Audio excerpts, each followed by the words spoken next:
Good evening, everyone, and welcome to Factcheck TV. This is Mama J. How's everybody doing this evening? We want to welcome you all this evening. It's myself, Jazz, and the Factcheck crew. And tonight we are very honored to have a panel guest that will be joining us. I'm going to refer, his name is Pharaoh, but I'm going to call him Mr. Pharaoh. Will be joining us this evening. He's going to be giving us a 360-degree insight on what's taking place in the streets of Chicago.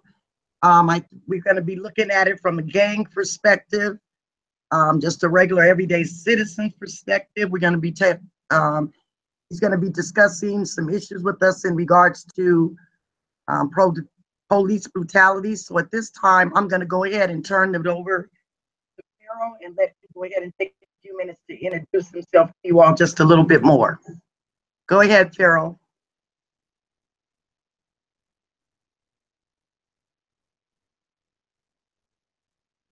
Oh, I don't know if he's stuck. Pharaoh, are you there? They stop. We can hear you. Pharaoh? I believe your camera got stuck. Can you hear us?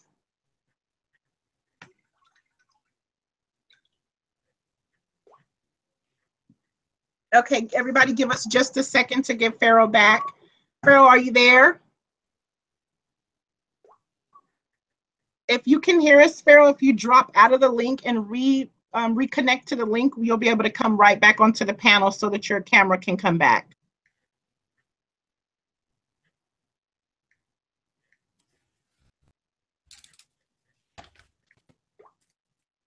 Okay, so as Pharaoh fixes sound and his audio, everybody please bear with us, give us just a second. As Pharaoh comes back again, like my mother was saying, until we get him back on. Tonight's show is strictly dedicated to Chicago and what's going on in Chicago.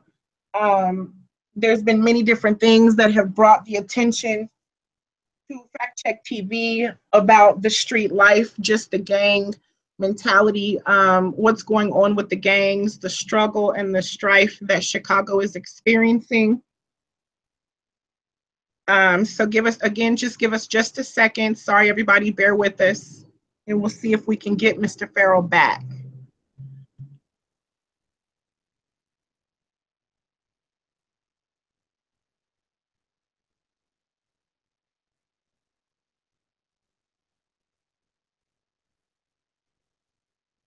Can somebody else take over really quick and host the show while I get Pharaoh back on the line?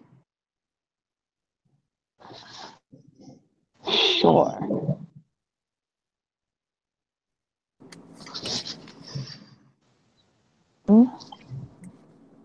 Yes, hello guests. This is Nursey. How are you tonight? We're actually having sound issues. Pharaoh, I think his camera or his audio went out, so we're trying to get him back. Can you guys take over while I get him back? Sure, no problem. Yeah, sure, no problem. Maybe we could talk about what happened in Manhattan real quick, since it happened today, the bombing in the city. That's your city. Go ahead on, Carissa. No, basically, I mean, it was scary. I got a text message from my husband this morning because he actually was working in a building right next to the Port Authority. The city was like shut down. It's just stuff like this happens all the time. Okay, let's get an audio check, because for some reason I'm hearing people cannot hear us. Everybody in the room, can you put up a 1 if you can hear the panel?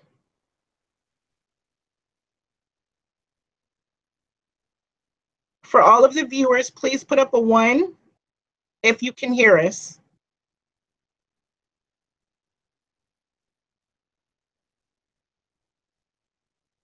Perfect. There go our ones. There go our ones. Okay, Carissa. And again, yeah, before we get started, let's go ahead and, and give our condolences to those who were, or, give our respect to those who were hurt in New York. And again, Carissa, you're experiencing firsthand. So go ahead and give a little information about how that felt today to get that phone call. I mean, it brings you back to what happened when, you know, when 9/11 happened. You don't, like when 9/11 first happened that day, I did not realize that it was as serious as it was. Even today, when my husband text me, I didn't realize it was as serious as it was. And I just feel like that's what our normal reaction is to situations like that. Okay, let me see. Pharaoh, are you there?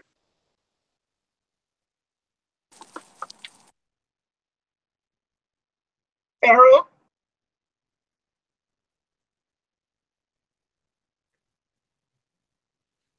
Okay.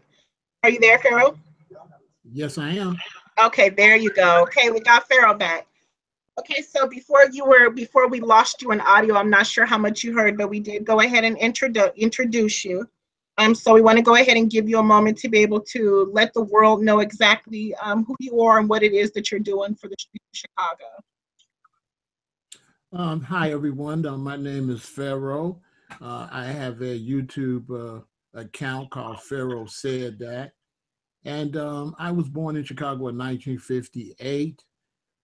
And maybe about 3 or 4 years ago, I started a Twitter account called Chirac Homicide, where every day I post the shootings, stabbings, beatings, so that there would be a public record of them. I've been doing it maybe about 3 years. And I would advise a lot of people, you know, to in their city to maybe start something like that. I do it so there's a public record, and I also do it so that people could go to the Twitter account and be able to keep up with what's going on in various neighborhoods. Right. So where does your experience from being able to reach out, or how have you built the connection where you're able to reach out to the people of Chicago to bring awareness? What could you do to bring awareness about going to the people of Chicago with the people of Chicago? Correct. Well, you know, just try to talk about it as much as possible and get the various news agencies maybe to pick up on it, to talk about it. And pretty much people from other states, there's not a lot they can do, but just talk about it as much as possible, tweet about it, try to make it a big story so it could get a lot more attention. Right. So just a question, were you ever involved in the gang life in Chicago? Did you ever have that experience, or is it just something that has touched your heart to where it wanted you to bring awareness to what was going on? I'm in a gang. I'm a Four Corner Hustler, which is a sort of like a branch of the Vice Lords, but I never was involved with the gang banging. You know, you have gangs, but not everyone in the gang bangs. There's only a small percentage of people in gangs that actually bang. A lot of people don't know that. Like a lot of gang members really don't, you know, there's a lot of gang members that don't even get involved with criminal activity quite as it's kept. Really? That's interesting. So basically it's more on the lines of they're affiliated, they're just not actively in the streets. Yeah, in Chicago, you're affiliated basically by your neighborhood, your friends, or who you were locked up with. You know, they lock black people up for all type of petty charges. And when you watch the Chicago news, you see them talking about the gangs and where the gangs come from. The fact of the matter is that the gang penitentiaries and the jails, yes, they are formed on the streets. It's done officially through the jails. Let me explain something to you ladies. Here in the city of Chicago, it goes like this. You might be a GD, a BD, a Vice Lord, a Blackstone, but when you go if you go to the county jail, everybody's in there worried about if they'll be found guilty of their charges. So if you go to the county jail, you might have done something wrong, and your next stop will be prison. So the way it works here in Chicago is that when you go to the county jail, older gang members and more experienced gang members are responsible to make sure that the younger gang members know all of the gang information before they go to the prison. So let's say I'm an older gang member and I'm a vice lord, and some younger vice lords come in, and if they go to prison and they don't know, all their literature and what they're supposed to know, the older people at the prison are going to ask them, who were you locked up under? And they say Pharaoh, and they're going to want to know why I didn't teach them what they need to know. Basically, it's more politicking it's more politicking basically in jail in Chicago than it is in the streets. Yeah, it's politicking in every major city when you come to that. And if you go to, it's gangs if you're in the state. If you go to the Fed joint, then it breaks down to areas. So whereas if you're in California, you'll be divided up into Crips and the Bloods. But if they get shipped to New York, then they become California if they're in the Fed joint. So it's different in the Fed joint than it is in the jail. And I've never been to prison, but I know this information. Now, what a lot of people don't know is the gangs started by fighting against white people that was beating up blacks in these various communities. This is how the gangs actually started. And the white media doesn't want to tell that. The gangs were started to protect the neighborhoods, to fight against the whites, because when I was young, the whites used to chase us home from high schools and stuff like that. Well, the older boys, not me. Everything was kind of fine by the time I came, but they used to chase the older boys home. And then when you went to prison, the guards would rape the men and do all type of stuff. So the gangs are basically an army to protect you, protect the neighborhood, and protect you when you go to prison. Right. So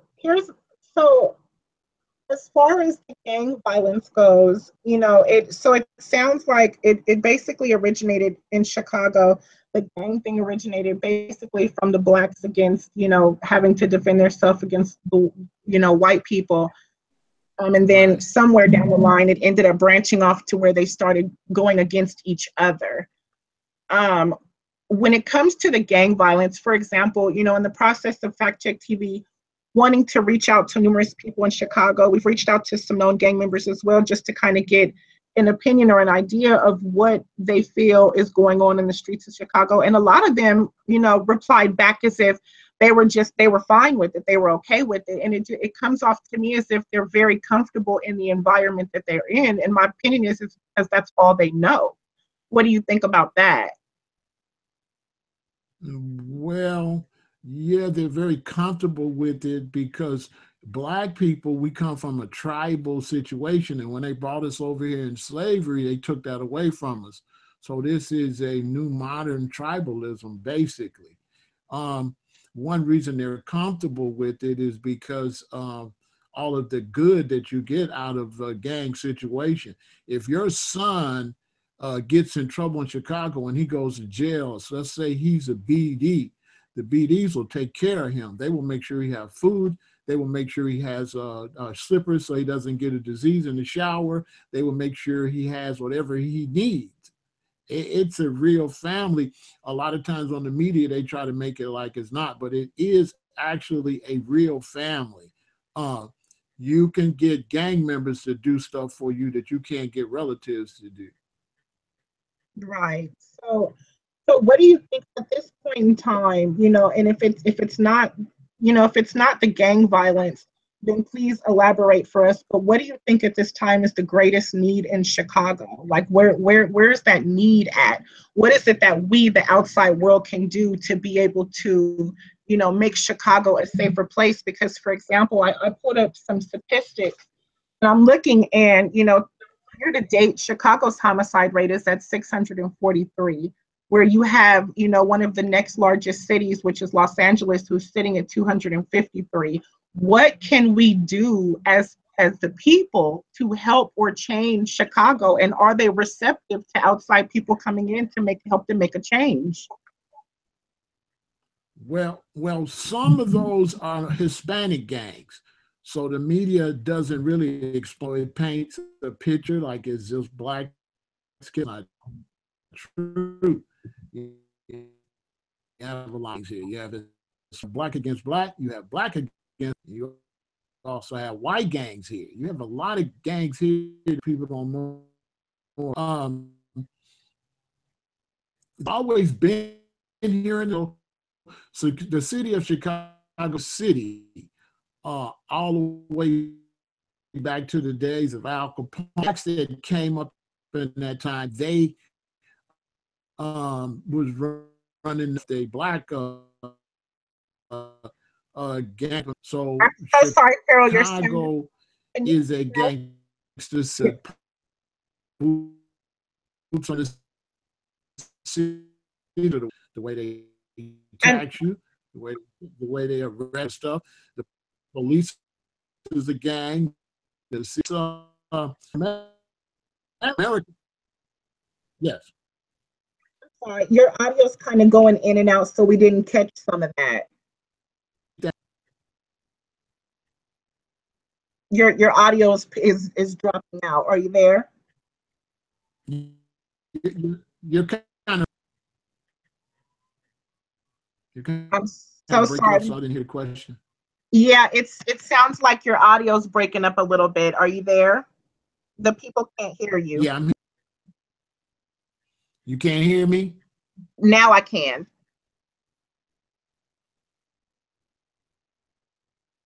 Are you there? We don't. Yeah, it's something with your audio. You're going in and out. We can't hear you.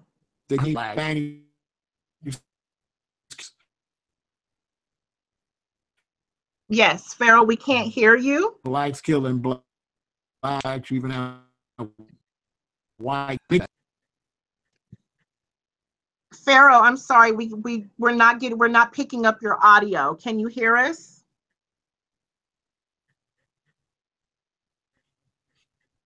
Hello.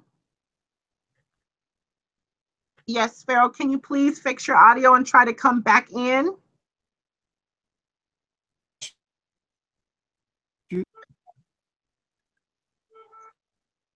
Yep. Everybody, please bear with us just a second while we try to get Pharaoh or help Pharaoh fix his audio. Give us just a second. We definitely want to hear what he has to say today. Pharaoh, are you there?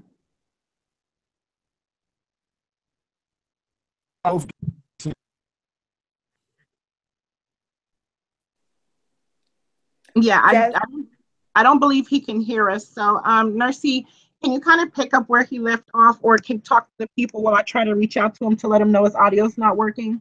Yeah, maybe if he drops out and comes back in, maybe it's an issue with it. Yes. It's going on. You're going to. Yeah, I'm not sure if it's on your end because we can all hear each other. We just can't hear you. So maybe Okay. you're in and out, okay. Pharaoh. So maybe I got a bad. Yes, sir. You may have a bad connection because I can hear Jasmine fine. And are you able to hear us? I believe he said it's going in and out for him, so it's probably on his end. Okay, okay. So I don't know if maybe I would suggest, I don't know if it'll help. To log out, log back in. Yeah, try that. Yes, sir. I know. I'm signing. Okay. Yeah. Jasmine, I was gonna say, I know you should be able to have your audio on and him too. So I don't know, maybe if he comes back, if we I know we're all muted. Maybe if you mute too, if he starts to do that, and then we'll see. I believe it's just on his end, but I definitely want to get him back because I think we were getting ready to get into a very powerful discussion. Yeah. So I was over here trying to take my notes, like, okay, let me make sure I stick to that part. Let me make sure I stick to that. Because I definitely wanted to hear, the history of Chicago gangs. And I did see somebody in the chat. I believe it was Melanie. I think it's Melanie Norris. Melanie, I am keeping an eye on your comments. I think it was you, honey. Okay, yeah, it's you, Melanie Norris. So I definitely, I'm gonna write your name down so we can definitely. I'd love to get some other people from Chicago on the panel tonight. If you'd love to have a a discussion or join in on this discussion, that's absolutely 100% a good thing. Matter of fact, Melanie, send me a email. That way I don't have to drop the link publicly for everybody to be able to jump onto the panel until the end of the show. So send me your email and send me an email and I'll send you the link so you can jump in after the end of the interview. And again, guys, listen, we definitely wanted to reach out to Pharaoh to be able to talk to him. We know he's from Chicago. We also know that he's actively in the streets, trying to make change and expressing himself and what's going on Chicago on his YouTube page. So shouts out to him. The problem is that we are trying to also bring awareness as well, because, this is what we need to do and this is where it starts. So not only do we bring awareness, but we also come up with solutions and a plan of action to be able to do the right thing that Chicago needs for us to do to be able to help. Hi, Pharaoh, are you back? So we see you just jump back on, so we'll just wait till he can get his audio together. But, this is a beautiful thing to be able to see people come together, to be able to come up with some type of solution or a plan, also to inform and to educate about what's going on. Are you there, Pharaoh?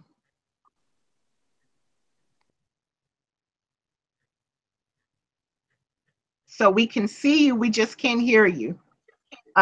So give us just a second. We definitely want to get Pharaoh back. Can you hear me? Hello? Yes, there you go. Okay.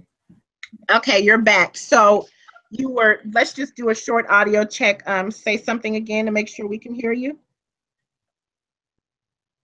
I didn't hear the question. What's the question? We just wanted to do a sound check to make sure that you can hear us.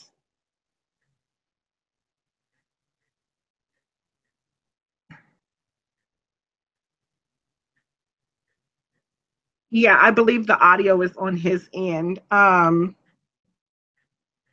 I don't believe that's something that we can repair. I believe the audio or the sound issues are coming from your end, Pharaoh.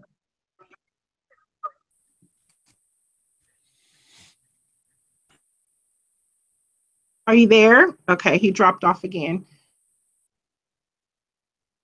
I think it's just some evil things that go on. We could do a whole sound check on the back end, and the moment we go live, whoever the guest is seems to have I just said that. audio issues every time.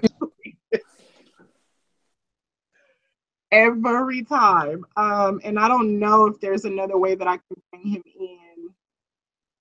in. No. So we'll just have to see if he can repair it. I do apologize the devil is a lie, Tanya. The devil is a lie. He is a lie all day long. If he puts the camera off and just try to stream better, I don't know. That might work too. So if he comes back in, we'll definitely try to see if we can turn the camera off. Yeah, better yet, let me, you guys, okay, let's see, let's try this again. Pharaoh, are you there?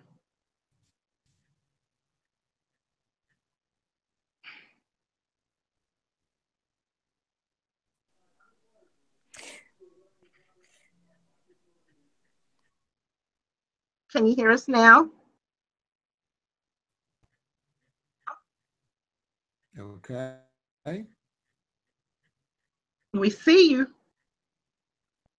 Okay. Can you hear me? Yeah, we can hear you. Are you there? Yes, I am. Woo, oh, praise God. Look at him, won't he? Yes, he will. The devil is a lie. He tried to stop our interview. Okay, let's do one more sound check. So can you hear us? Yes, I can. I hear you. Okay, so you were in the process of just basically breaking down the whole gang history. I'm not sure if you remember exactly where you were at. There were a lot of people who were very interested in what you were saying. So if you want to kind of go back over what you were saying, you can go ahead and start from there. Okay. The gangs are not good. and they're black, and it's a lot of Hispanic, and Hispanic against Hispanic, black against black, black against Hispanic, Hispanic, and there's even some white gangs. So there's a lot of long history of gangs.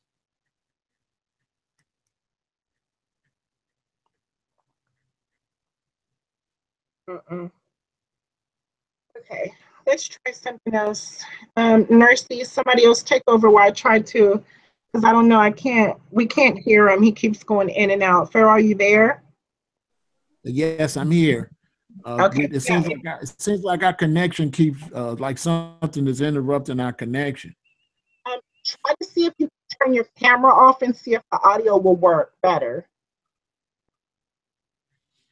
Turn my camera off. Okay. Hold on a second. Okay, and now try to go ahead and explain now. Let's see if that's better. You want me to turn my camera off? Yeah, it might be because it's trying to pick up on two. Because for some reason, as soon as you start getting into your explanation, it's in and out and nobody's able to hear you.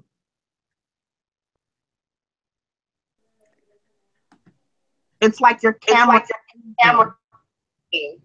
Okay.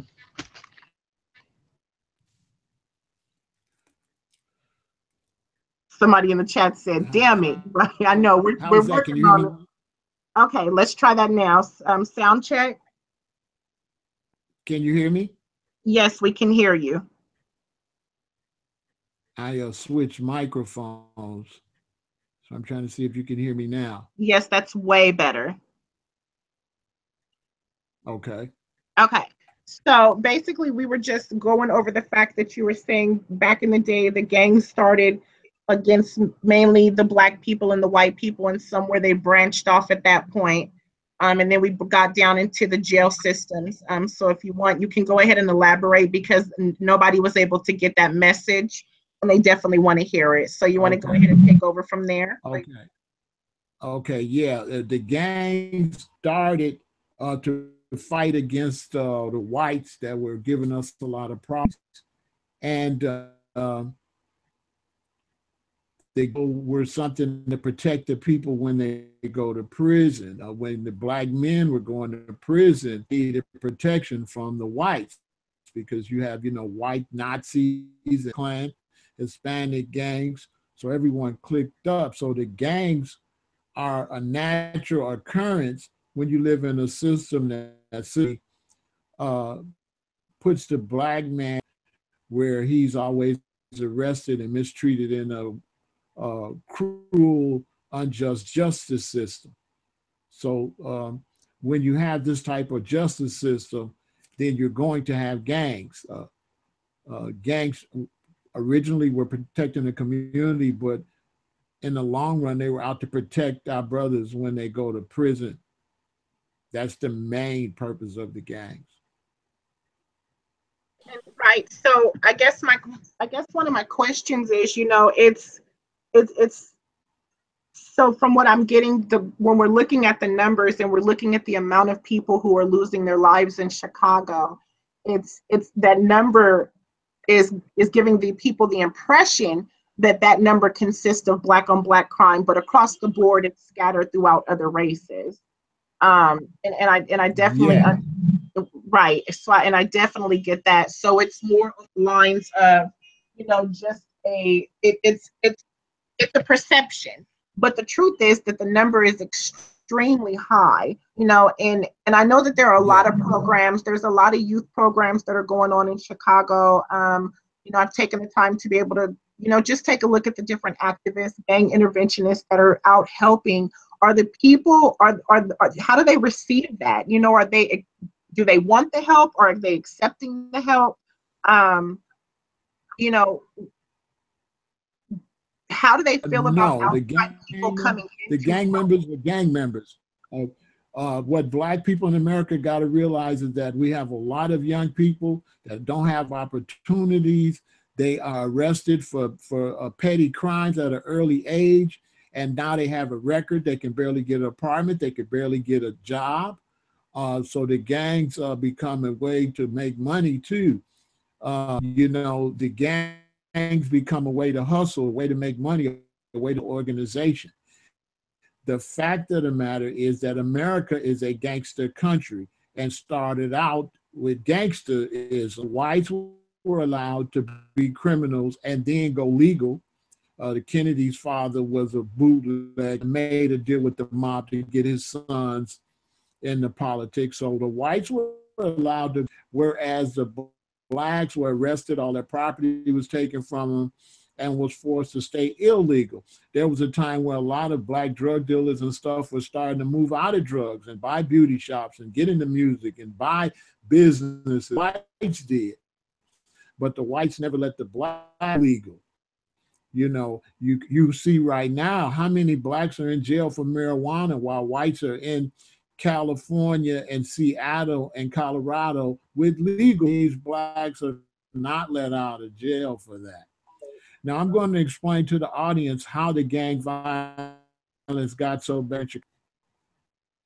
Here, these big, huge project buildings, and maybe 2 project buildings would be BD, and another 2 would be projects health. Each whole building was a specific. What the city did, the communities tear these projects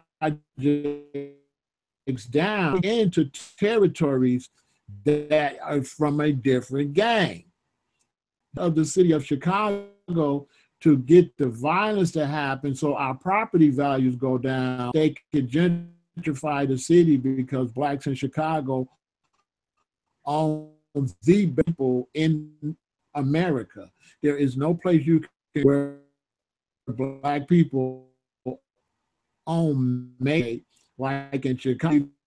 Down as far as you drive south, that is that back. You know, Chicago, a black man by the name of Dusable, and they're arresting chiefs. That took away the and you fixed it in the gangs. In other words, go and stop the violence. You have to go as a down,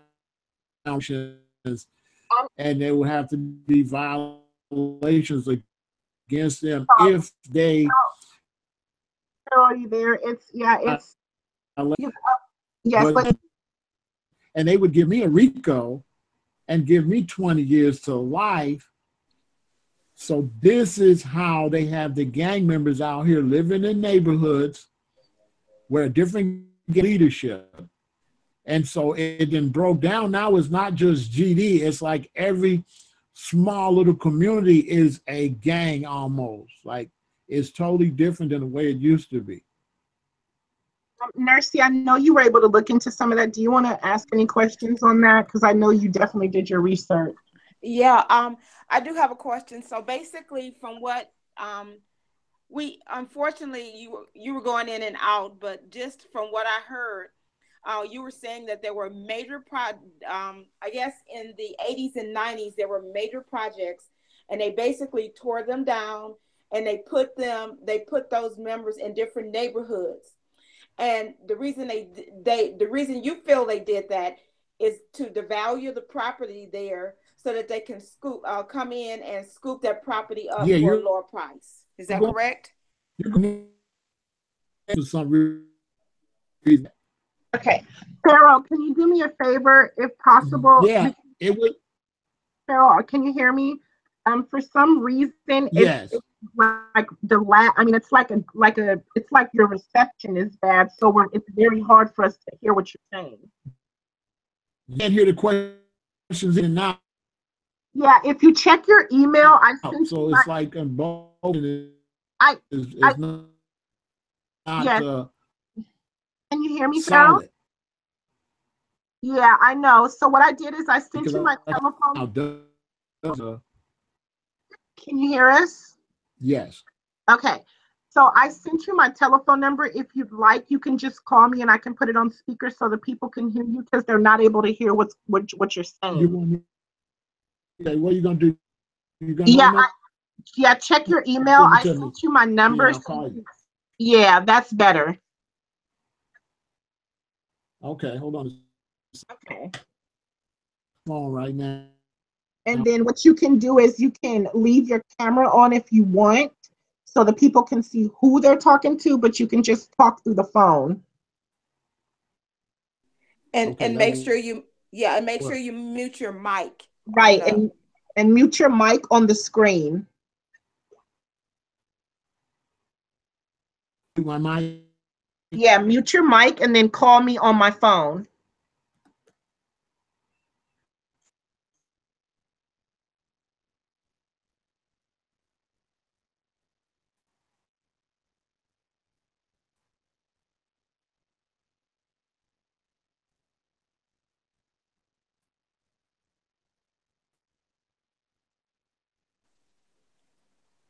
Brief intermission, guys. Brief intermission. We are so sorry about the technical difficulties, audience.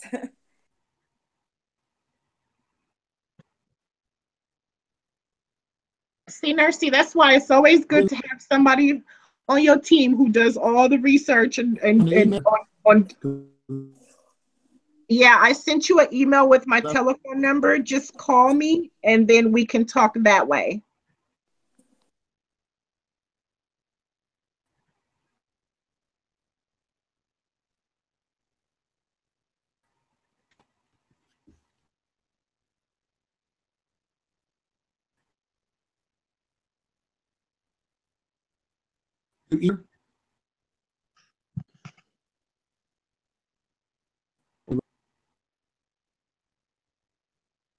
Yeah, we still can't hear you.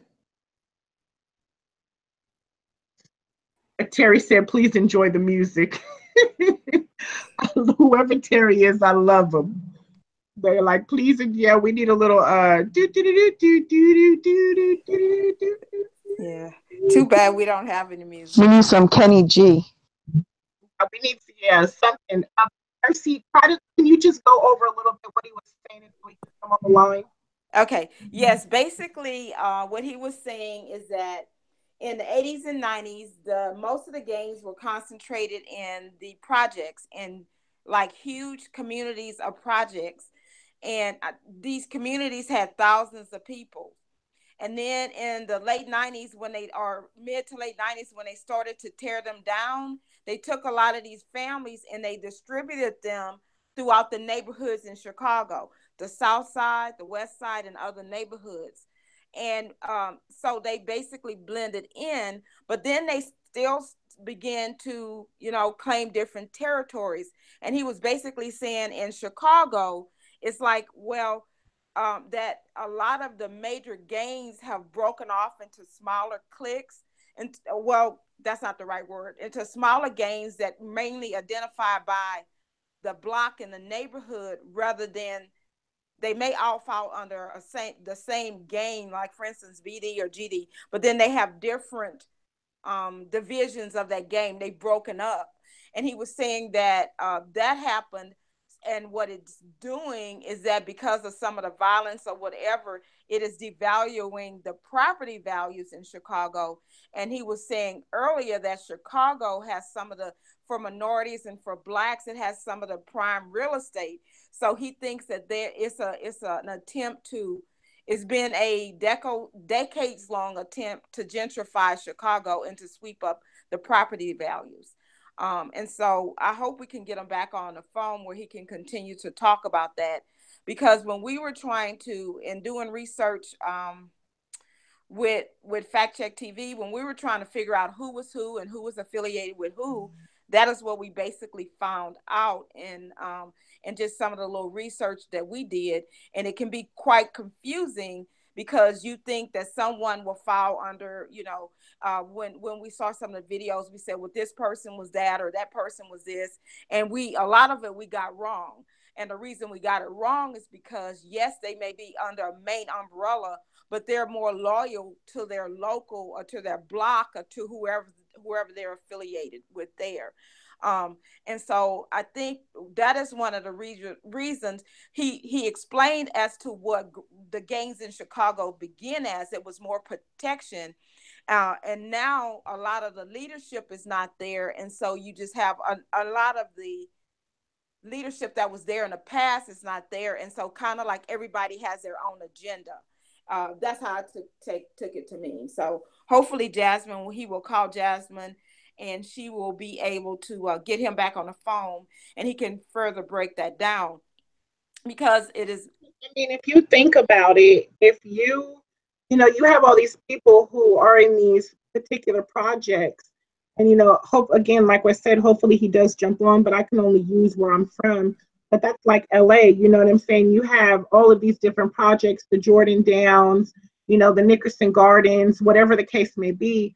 And if you flush all of these damn people, and honestly, truthfully, when you go to areas like that or you go in the projects, those people, all they're concerned about is protecting their own. That's all they know. Majority of the people who live in projects, they've been living there all their lives. So I can imagine if they were to tear down all of the projects in LA and flush them out to one neighborhood or one area, it's like locking lions in a lion den.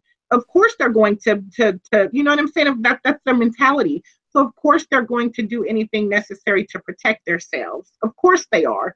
But it's sad because we as Black people need to wake up and realize that is the strategy that they're taking on us. So instead of us killing each other, and pulling guns on each other, and and at one point I believe that we really lost control when drugs hit the system. When drugs hit the streets and crack cocaine became a part of a person's everyday use, that's when we lost control of our people and our communities. And now we need to take them back. And it comes from getting out in these streets in your own neighborhoods and informing these kids of what's going on. It's a plot and a plan to kill each other. That's it. They will allow us to do the work, basically. And basically, if you know your history about Chicago, you'll know that, because I have family that moved there from the South, that a lot of families fled the South to go to Chicago because of the opportunities that they had in the past, where a lot of those opportunities are no longer available. You don't have, the factories, the railroad, and different industries that a lot of the Blacks from the South were employed by. And a lot of those industries are gone. And so now you still have all these people there. You still have, generations later, the children there, and they're employed I think what you'll find out, to be surprised, like he said, most gang members don't gang bang. A lot of them are employed and they do have employment. It's just that the opportunities are not what they should be. And as Jasmine said, if you're in a housing project or whatever, and then they just decide to start moving you into communities, they're not going to necessarily move you into communities where you were affiliated with whoever you were affiliated when you were in the projects. They're just going to move people to different places. So then you start okay, can you hear? Pharaoh. Oh, great. He can do a Pharaoh better expression than me. Okay, so Pharaoh is back. Let's do a sound check. Can you guys hear him? Can you hear me? Yes. Yes, they can hear you. Okay, so I know that you were getting into the Cabrini Green situation. Go ahead. Okay, we had a lot of project buildings, the Robert Taylor homes, the Yankees, the Cabrini Green, and they wanted to tear those down. Well, with the projects like on State Street, each project, it might be two buildings, and that whole building would be just one gang. Then another two buildings, which is another gang. Thousands of people are in these buildings. Here in Chicago, everyone in that area is considered a part of the gang. Your mother, your kids, everybody. So if I'm in a gang, my son is automatically affiliated with that. So what the city did was tear these buildings down and force these people to move into neighborhoods where opposite gangs was at. Because in Chicago, the blacks had jobs and had started buying better property. And what the city wanted to do was to put a bad element in the neighborhood to drive the property value down. And they started sending kids to schools where the opposite gang was at. Like they would close the school. When you hear about the mayor closing the school, that's why everybody was mad, because the plot is to close the school. And if my son is living in the BD neighborhood, they'll close that school and make my son have to go in a GD neighborhood to go to school. So the city is behind a lot of this. And they're trying to pretend they don't know what's going on, but they're trying to gentrify our community by not hiring our youth, by criminalizing our youth at an early age, by sending them to prison. How many black men are in prison across America, and we're finding out they didn't even do the crimes? So it's a plot to really take our property from us. It's really sad, and it's scary because it's almost like saying Chicago is the testing ground. Well, Chicago is the capital of black people all over this world. Chicago is the main stronghold for black people. I mean, look, who's here? Jesse Jackson, Mr. Louis Farrakhan. We put Obama in the Senate, and then he went and became the president. Chicago is basically the leader. We have a lot of power here. When you look at Noble Drew Ali with the Moors, they start here. Elijah Muhammad. I mean, I can go on and on with the great figures that came out of Chicago. Chicago was discovered by a black man. So they want this property. Chicago is the only place where black people have that much prime property, from downtown as far as you can drive south and as far as you can go west a lot of times. So we own a lot of very valuable property. And when whites fled out to the suburbs, that didn't work out too good for them. And they don't want to commute those long distances to Chicago, so they want to come take our property. So this would all go to say why, because one of my questions to you was going to be exactly, somebody in the chat said it's almost like a social experiment. Exactly. And you know, it goes into one of the questions I was going to ask you. Why do you feel the police are not policing? But that would be the reason. That would be one of the reasons why. Yeah, but the police couldn't do anything about it anyway. The police can't do anything about the gangs. The gangs run everything. The prisons, the jails, and our community. The police basically work for the gangs. Actually, without the gangs, a lot of police wouldn't have jobs. A lot of guards wouldn't have jobs. You know, when the steel mills closed and all the jobs went under, they turned around and they made jail the new hustle.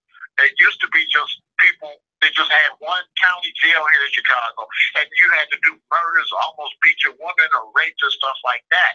And so then they started saying, okay, look, we can come up with these drug laws, and now we can just shuffle everybody through this prison system with these drug laws, and we can rip everybody off.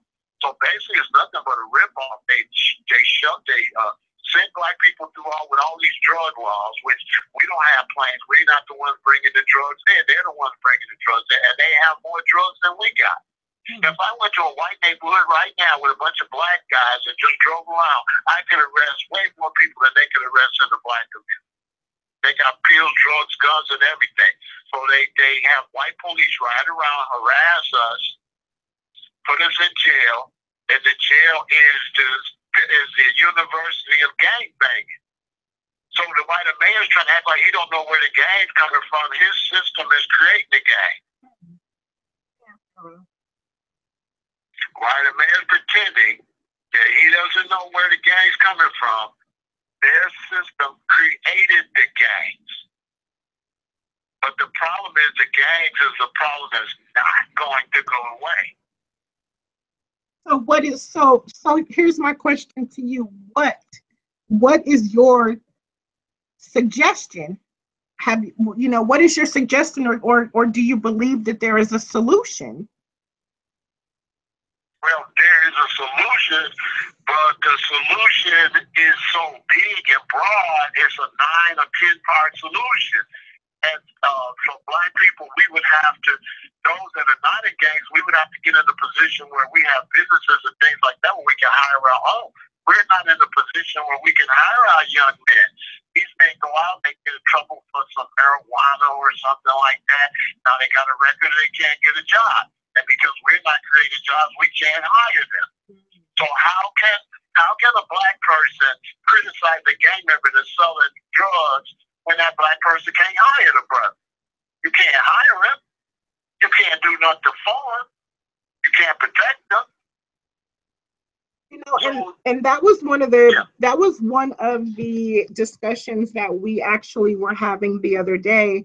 And you know, I was saying the problem is, you know, the first step is teaching these kids, because we have to start with the kids. You know, it starts there. The younger you can get to them, the bigger change you can make. And I was just saying the other day, you know, you have to get to these kids and teach them what unity looks like.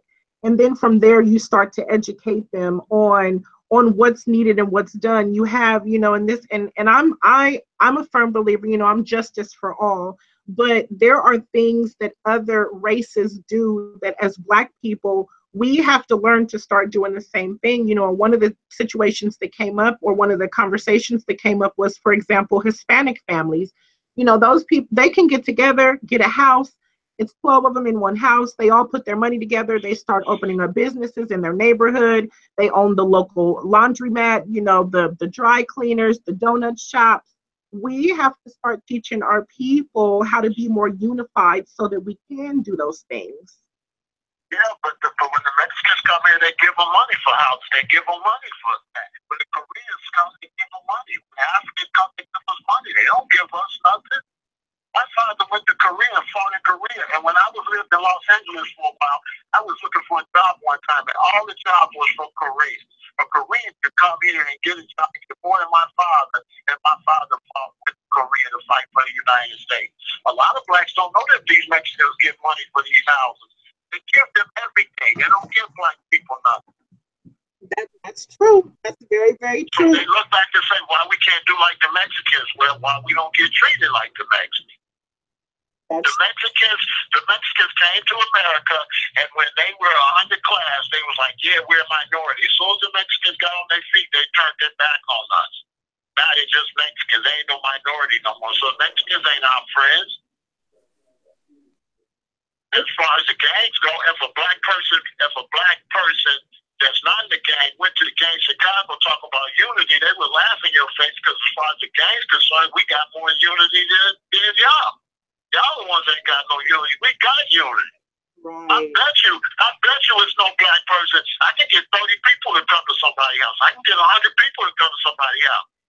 The average black person ain't got that kind of power. You be lucky if you get 2 people to show up if you need something. Oh. So, I mean, they can't talk to us about unity. Blacks ride up and down the street and watch young black kids get arrested, get pulled over, and they say, he probably did something wrong. So the black worker people have turned their back on the underprivileged black people. They turned their back on them. They all uppity and everything. They don't reach for them. They don't protest for them. You go to this county jail here in Chicago, it's worse than a prison. And when you go in the back, they got the back where they come out and they go work out. And if you went back there, it looked like a slave plantation. There's thousands and thousands and thousands of black men back there. And there's no protest. Black women ain't protesting that. The black men that's working, they don't protest for that. Like me, I was in jail 4.5 months, and then I was found innocent. I was framed. I wasn't even supposed to be in there. Right. What retribution I get? And when they put you in jail, you're supposed to be innocent till proven guilty, but they treat you like you're guilty. Exactly. Nursey, I do see that you were going to say something. Go ahead. Well, I did have, I don't know, can he hear us, or do you have to relay it to him? No, go ahead.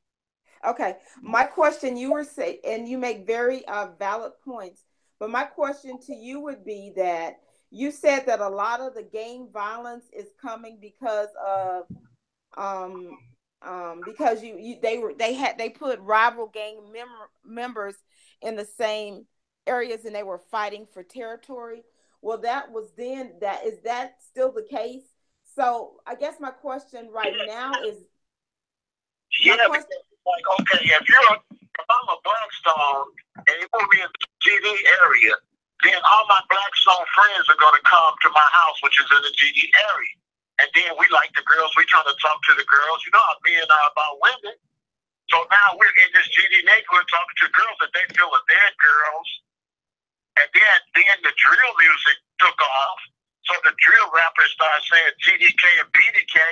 You know, Drill Burke came out and said GDK, and Lil JoJo came back and said BDK, and that just made everything worse because music was created out of this. In Chicago, we have a gang music called drill music.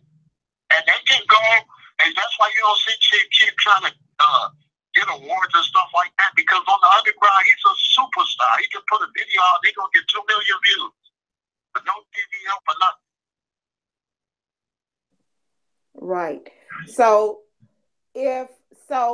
that's another question I have. You begin to talk about that when they did this and they put everybody in the communities, it's like basically it's just everybody kind of fractured out into their own like sub game and from whatever neighborhood that they're from. So they're more loyal to that than they are. So in other words, you can have people to fall under, just say for instance, GDs. They all may be GDs, but they're more loyal to their block or to their few blocks in their neighborhood than they are to the whole organization. That's what we're trying. Yeah. Okay. Right, because the gang chiefs made them do right. See, when our young men go to prison or go to jail, we make them do what we want them to do. Now, they say, why there's no leadership? Because to be leadership, you would have to be a part of the gang. They're not going to listen to somebody that's not in the gang. Like, you couldn't come to Chicago with no group and just walk up on one of these blocks talking. You might get shot. Right. Like, they're not trying to hear that. You know, it's like when Jesse Jackson went out to California when I was out there and talked to the Crips and the Bloods, and they said, with all due respect, did you bring some jobs with you when you came? Yeah. Yeah. And he did. See, if you can't hire them and feed them, a bunch of black people that are victims of the white supremacy, what can they do with the gang? So in order to control the gang, you would have to be the leader of the gang. What the whites do, if I go into the gang to control them, then they'll give me the RICO Act. Yeah. Yeah. See, they locked up Larry Hoover. They locked up Prince Malik, which is jail 4. They locked up all the gang chiefs, so there's no order. There's nobody, and the brothers here that got the power that could get order don't want to do it because they don't want to catch a RICO. Yeah. Let me just speak on that because it's so funny. I promise I wish I had you on my show the other day, and I just want to make sure that I have the phone up to the microphone. But can you guys, as far as the channel chat, can you guys hear me also? Yes. Okay.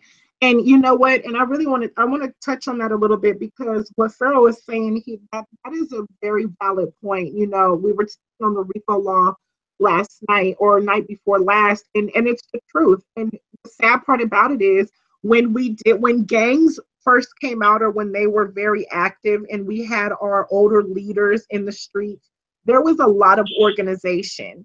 It wasn't about killing your people. It was about your race. It was about protecting your own. And it just so happened that because you grew up in a particular project or because you grew up in a particular area, you know, like I said earlier, I'm from LA. So I understand. It's almost like being from the Jordan Downs. They're not there to just hurt anybody, but they're going to protect their own at any cost. You know, a conversation had came up one time where a panelist had brought up the fact about, you know, well, in Chicago, you know, they're killing police officers for coming into their neighborhoods. They're doing the same damn thing in LA. They are, listen, Jordan Downs at one time, they had snipers on top of the building. And if you were in a police car, your ass was getting shot up and ran up out of here because they feel like this. we are going to run our own communities with our own laws, period, point blank. And so they started, walking up these, original gangsters. And at that point, they lost their control over teaching these young kids what to do and how to do it. Back in the day, it was about your OG or your big homie sending you to school, making sure your ass stayed in school. A lot of them knew the mothers and the parents, and making sure that if you got in trouble, they knew they could call such and such get on your ass. And the police knew that. So if we get rid of them and we leave these 16, 17, 18, 19-year-old gangbangers on the street, they don't have that guidance anymore. Right. I lived in LA in the 80s, and we used to have to live in the back of the house because the front of the houses was getting shot up. I was in LA when it was really cracking. But see, that's when they brought the crack cocaine in, then everybody could buy big guns. Right. That's the money. When they brought the drugs in, that was more money. So then everything increased based on the money. It's no coincidence that Chicago got this gang violence and there's an opioid addiction all across the country. You're going to see an increase in violence in every city across this country. Because with heroin, it's a more violent drug and more violent users and sellers. And so this is what you got going on. Now, let me tell you some science behind this. You see, when they brought black people out of Africa, some of them was descendants of kings and queens. Some of them was descendants of musicians. Some of them was descendants of farmers and people that grew crops. And some of them was descendants of warriors. And these men that were descendants of warriors have been warriors for millions and millions and millions of years. But what you have over here in Chicago, you have these warriors.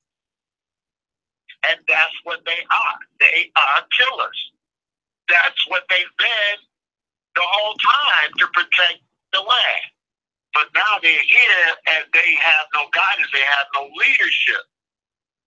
And the only people that can lead them is other killers like them. We don't have problems with the gangs in jail and in the penitentiary. We don't have any problems with them at all. They do everything we tell them because they do it or we beat them up.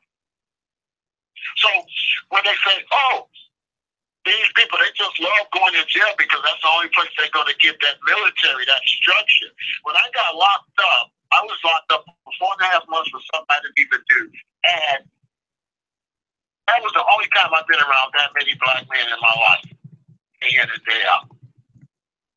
Right. It was actually rewarding. It was actually nice to be around them, quiet as it's kept. Right. And we got everything in there. We got TV, we can work out, we got food all day, we got electricity, we got gas, you don't have to pay no bills, we got everything for the woman. So the idea is for you not to populate.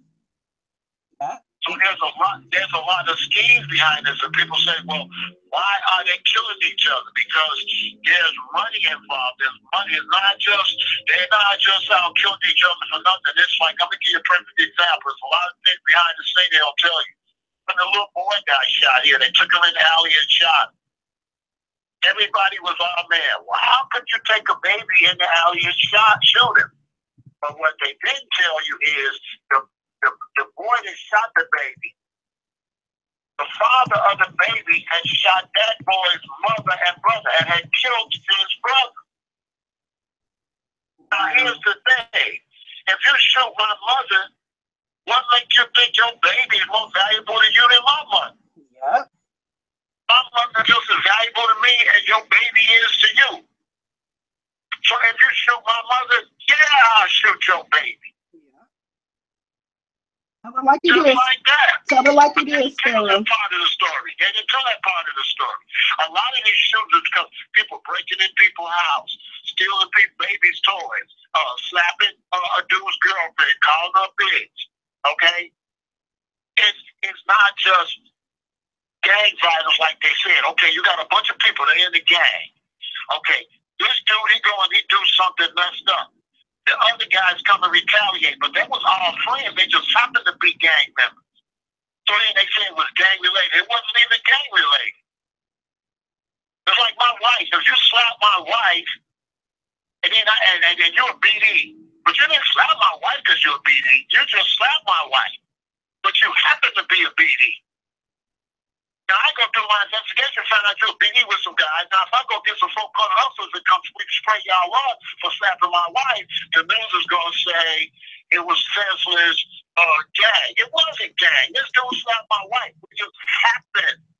And then not even that, you know, and or on top of that, we were just talking the other night, and I was telling them I don't know if they have it in Chicago, but I know for LA example, they have what they consider gang injunction.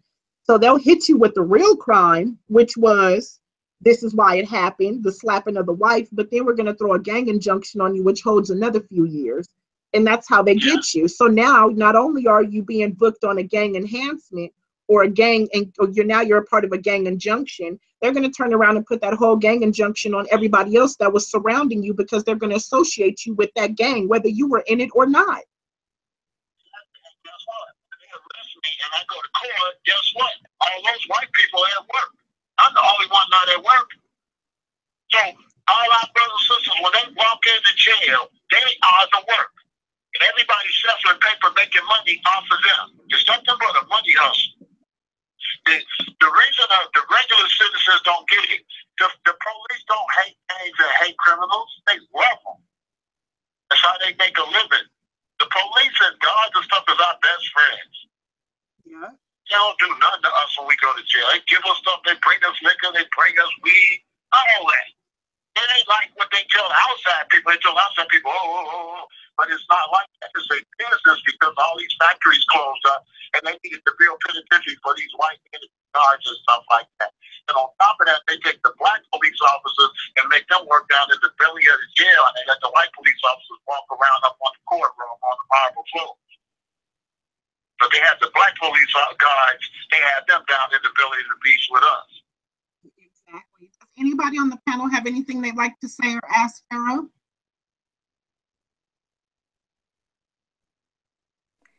Okay. Go ahead, Nursey. No, whoever was getting ready to say something, go ahead on, because I've asked the question. I believe it was just you, honey. Oh, go ahead, Carmen.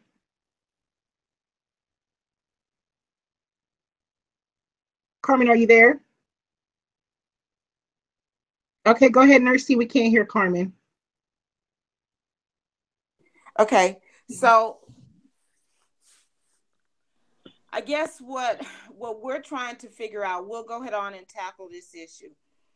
So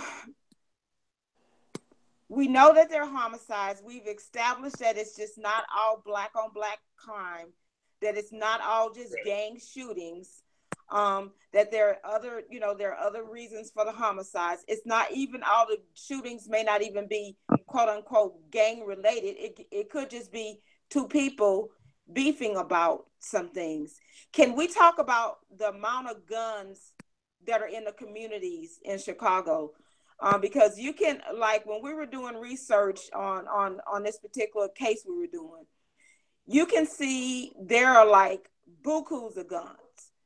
And you know, the last time I checked, we didn't have any factories, or gang members weren't running any factories where they were getting guns and giving them to the gang members or dropping them in neighborhoods. And I'm just not talking about guns for protection. I have a gun for protection, but I'm talking about military grade or semi-military grade weapons. Where do you think all the guns? I think I know the answer, but can you speak on the guns that are in the community? Listen, money makes the world go round. If you all get money, you can get anything. So I've seen people say that guns were brought in by the police, but that's not really accurate. Let me see. Okay. Hello? Go ahead. Yes. That's not accurate.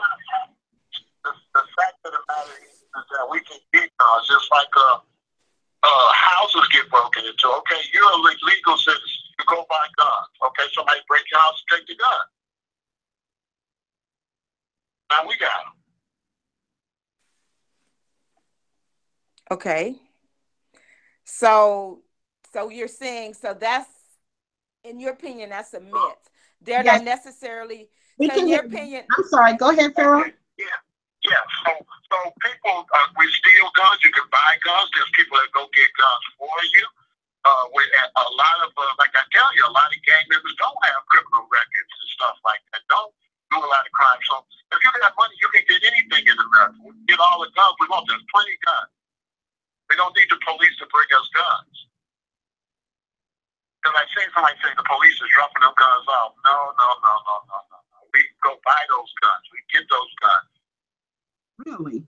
We get all the guns we want. Guns is everywhere. You go to Indiana, you go across state lines and come back with truckloads of guns. Right, because and I think Nursey was asking that question because we had a conversation one time and a story had came up stating that what was going on in Chicago is that the police were dropping crates of guns off in particular neighborhoods and making it accessible for the gang members to be able to get the guns. Yeah, that ain't true. I've seen somebody say that. That ain't true. You know, it might have happened once or twice here and there, but that's not where the guns coming from. You can get the guns. When you're selling drugs, look, we got people in projects. We got young boys, 16, 17 years old, that got $300,000, $500,000. See, if you got a lot of people that get high, if you're a decent person, you don't want to sell the drugs because you're scared. So there's a lot of money in it for somebody that's not scared.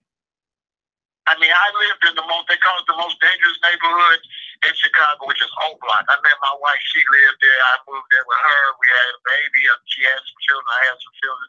And we lived there. And Chief Keef, he used to, his daughter went to school in my daughter. So I lived over there, and I look out there, and they were selling hundreds of $1,000 every day. They're making a lot of money in these neighborhoods. As far as Chicago, what are the people, you know, like for example, Chief Keef and them like that, are they doing anything to help with this, with the situation that's going on in Chicago? No, they down with it. They down with gangbanging. Wow. Like no gang members is like, they ain't on that. That's why people say they want me to go in the neighborhood and talk to them. Nah, I can't do that. That'll never work. They ain't trying to hear that. Like, people don't understand. Like, they in that for life. They ain't trying to hear that. They're not trying to hear that. You cannot go to people that you've neglected and then ask them to stop doing something. And they looking at you like, you ain't never done nothing for me. I've been out here by myself. My mom was on drugs. My daddy was in prison. Nobody gave me nothing, so who the hell are you? And see, now that is what I needed to hear, because we are, like I was speaking to you a little while ago, Factcheck TV we have decided that we want to invest our time in being able to reach out to Chicago. And as we began to look deeper into Chicago, one of the issues that I had, or what I expressed to my team, was, you know, I don't know who wants to run with this or how far you want to run with it, but I'm from LA. I've been associated to a gang. I have been affiliated. You know, it was my choice, so I understand the street life. And I'm going to be honest with you, there are a lot of people who live that lifestyle who are very comfortable with the lifestyle that they live.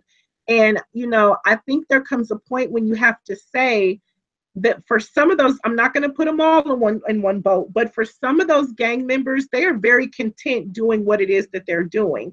The problem is the gang members, but the solution is removing those people who are not comfortable with it being in those type of environments and being able to help them relocate to another location. So we were thinking about doing an Operation Chicago where we start a challenge for people to adopt families who do want to get out of Chicago, who are not okay living that type of lifestyle. Everybody's cool with it. Like, in a big city like this, there's hundreds of black communities that don't even know that's going on. Like where I live right now, if 8 people get shot tonight, there's no way I would know it unless I watch the news. So it's not like people think. People are not just running up and down the street. Chicago will lose a lot of money with tourism. Chicago tourism is going up and up every year. It's isolated communities where this happens, and everybody in those communities, they down with the shit. There's only one or two that say, "Oh, I want to move," but they don't want to move. They don't want to go nowhere.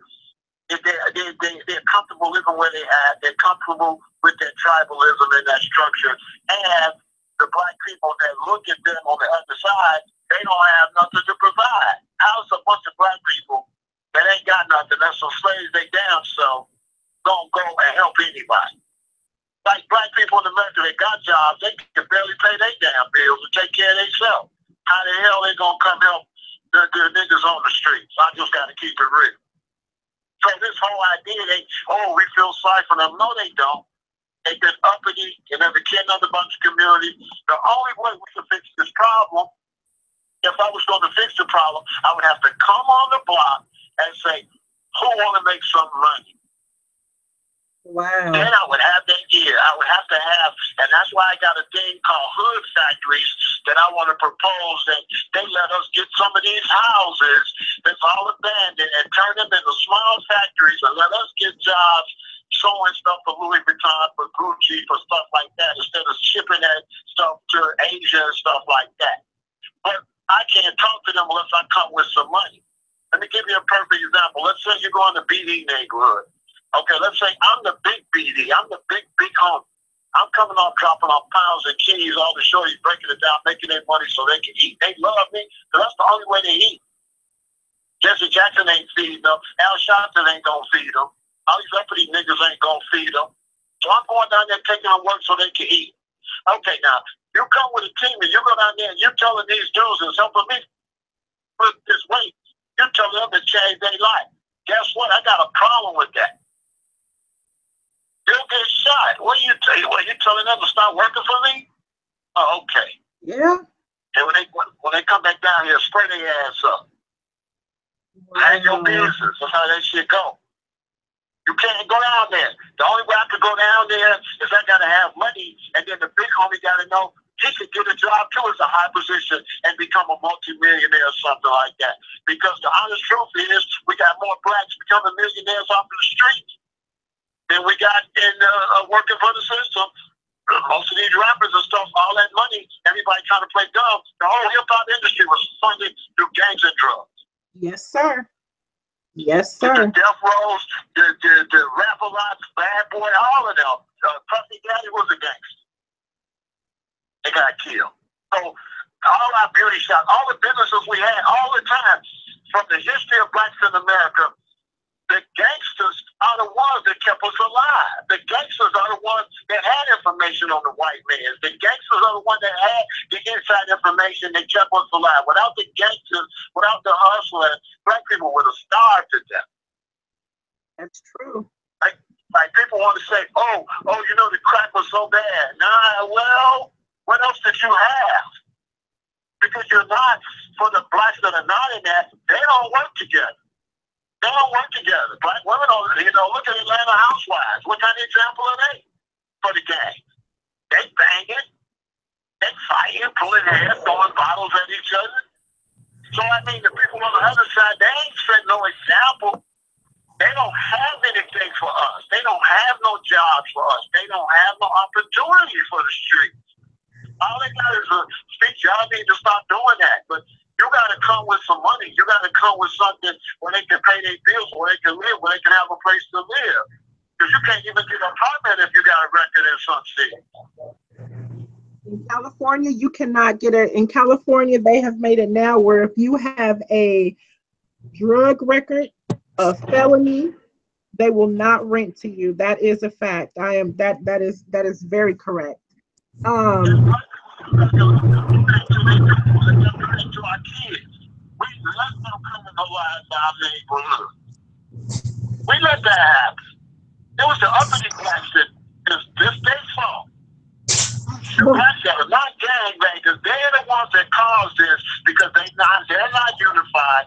They didn't ever come back with their education and come back to the community. responsibility. Every time they get a job, they go out with Mr. White Boss Man and kiss ass and try to be as white as possible. They never bring nothing back to the hood. Never.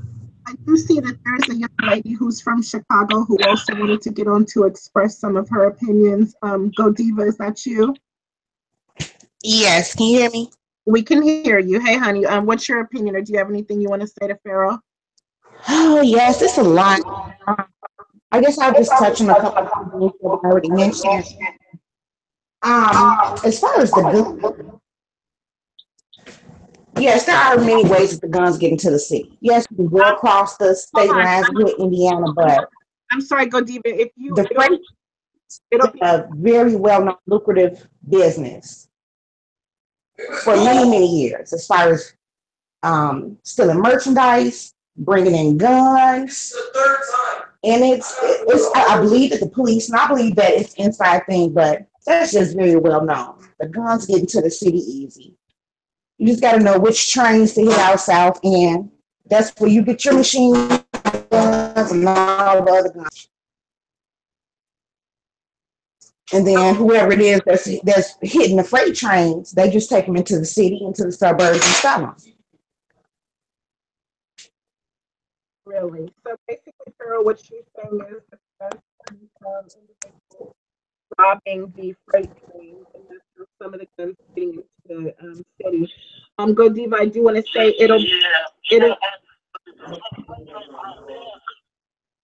guns, they was taking the guns on, but they was hitting the trains for cigarettes, for TVs and stuff like that, and with just buying guns. Yeah. So at first they was buying the guns, but then when they found out they was buying the guns, they started making sure that the guns don't work. So they don't ship all the parts of the guns in the shipments on the train.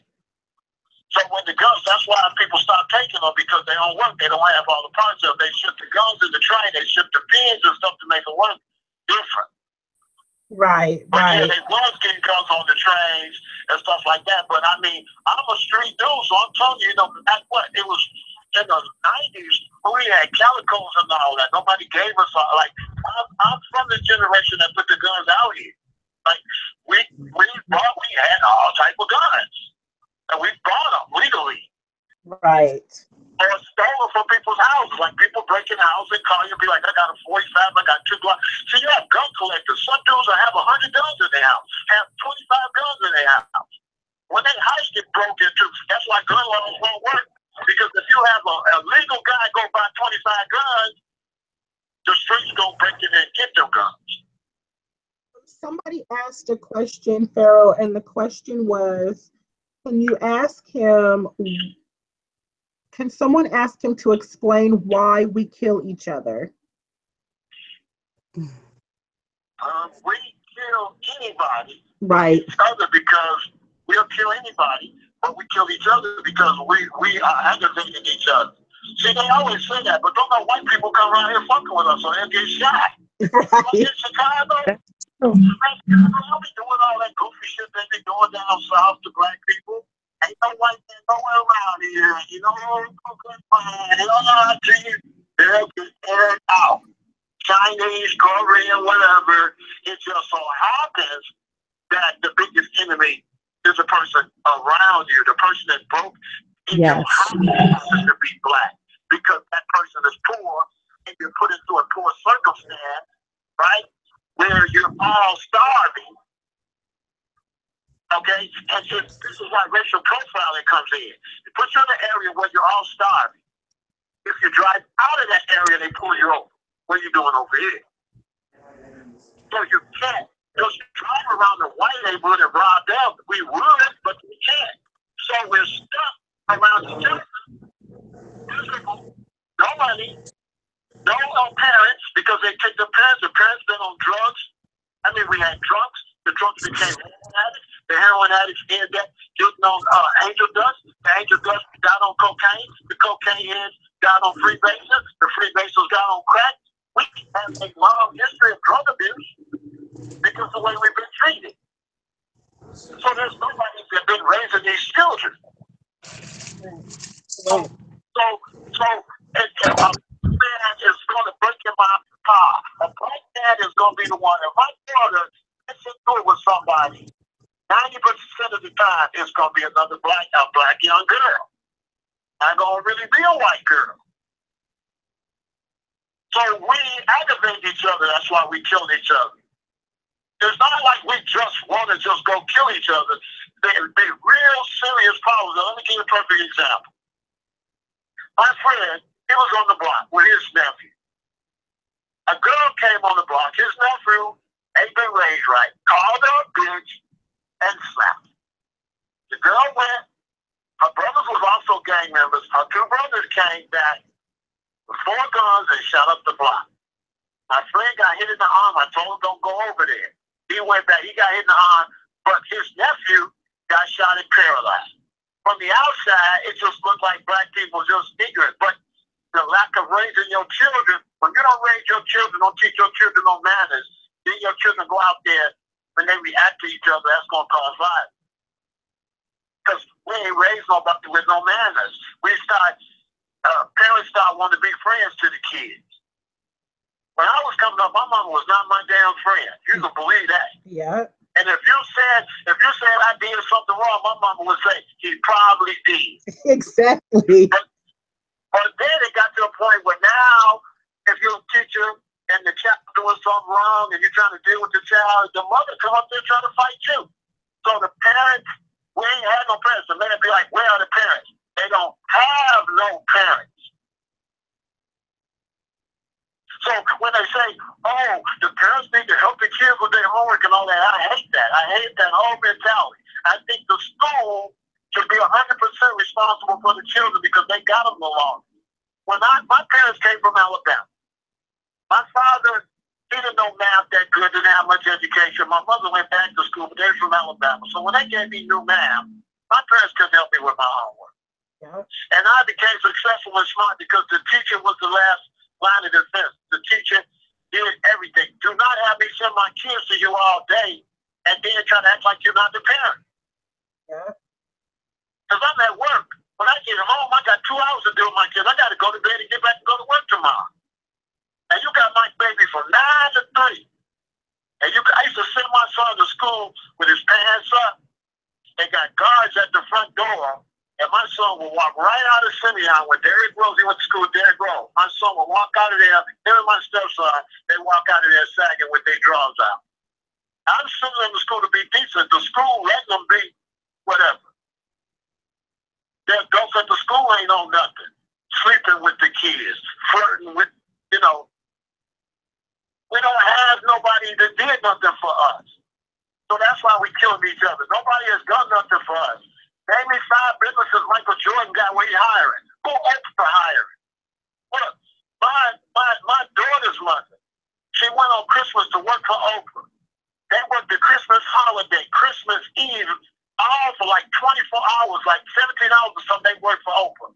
Oprah had a show and gave all them white ladies in the audience a whole bunch of stuff. You know what she gave them black women that worked for her? Nothing. She sent my baby's mother home with absolutely nothing but the little bit of money she was paying. What the hell's Oprah doing for us? What is all these rich black people? Do they got jobs? And I want to say this, I think, and this is just my opinion, but at some point, we have to, it kind of goes with what you're saying, but at some point, we have to hold ourselves accountable, and call these people out. All of our Black people who have businesses and corporations and, they're doing things, we got to call them out at some point because they're not reaching back.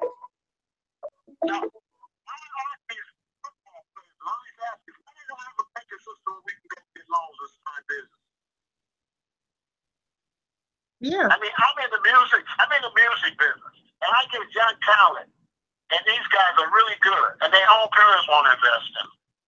No. Their own parents won't put no money into their kid. I go put money into them, and when I put money into them, then the parents hate on me. See, we don't have no structure. So people say, well, what can we do about it? We have to start businesses, and we have to be able to hire our own. We can't just preach to these kids. We got to put money in their pocket. And people say, why they don't do better in school? Because the white man education is set up for white people. You're not going to get no indigenous black person to want to go to the moon, to want to dig up the earth, to want to do fracking and all this stupid shit white people be doing. We'll never be interested in that. Their whole society is nothing that's going to interest the black man. They've been trying to make the black man a sissy, trying to make him a punk, and he ain't going for it. They try to make the black man fit into to be a boy for the white man. But the white man is superior in the United States, which means the black man is the enemy, not the black woman. She is a part of the enemy, but the enemy is the black man. So the young black male, they have no intention. Let me tell you something. When they pull a black man over, he's in the Mercedes Benz or he's in the Jaguar. You know why they assume he's a drug dealer? Because they know they would never give him an opportunity to own nothing like that. That's why a white man see me in the fancy car and think I did something illegal, because that white man ain't going to help me get no money. He's going to help white people get the money. And that's very true. That's very true. And that's why I'm a firm believer that I feel like if we start educating our youth, I'm so sorry, guys. I have no idea who is calling my hangout, but you know, it's very true. But at some point we have to, and this is just my opinion, but at some point we have to start holding ourselves accountable. We have to start saying, okay, it's time to get the hell up, start owning, learn how to own your own business, go get in school and get the education that you need. You need to, we can keep saying what they're not doing for us and what they don't want us to have, but we are going into 2018. It's time for us to take it back. It's time for us to get what's rightfully ours. It's time for us to start educating ourselves, getting these kids in school, teaching them that, listen, you can run that business. You can be just like that white man that's sitting over there. You can be just like him. The only difference is, and this is not a fact. I know y'all watching Factcheck TV, just my opinion, but my problem comes from the fact where we're looking at what they're doing and we keep convincing ourselves that we can't do it, when the problem is this. The only difference in black people and white people is white people, their great grandparents, they started building and paving the ways for them years ago. So when they passed away, they left that money on. White people go out, they purchase homes where if they pass away, their kids will have a nice home to live in. They pay off their cars so that their kids can take over their cars when they pass away. Black people have to understand it ain't about these fancy ass Jordans or having $20,000 in your pocket for today. I blame some of these drug dealers and gang members, because if they were smart, that money that they taken by selling all them drugs on that street, instead of driving around in a fancy ass car that you can't even pay for, or keeping this more or flashing this money on Instagram or Facebook, take that shit and invest in a condo and turn that condo into a rental property, or go out and open up a business in your community and start making money. They're not, and we have to teach them.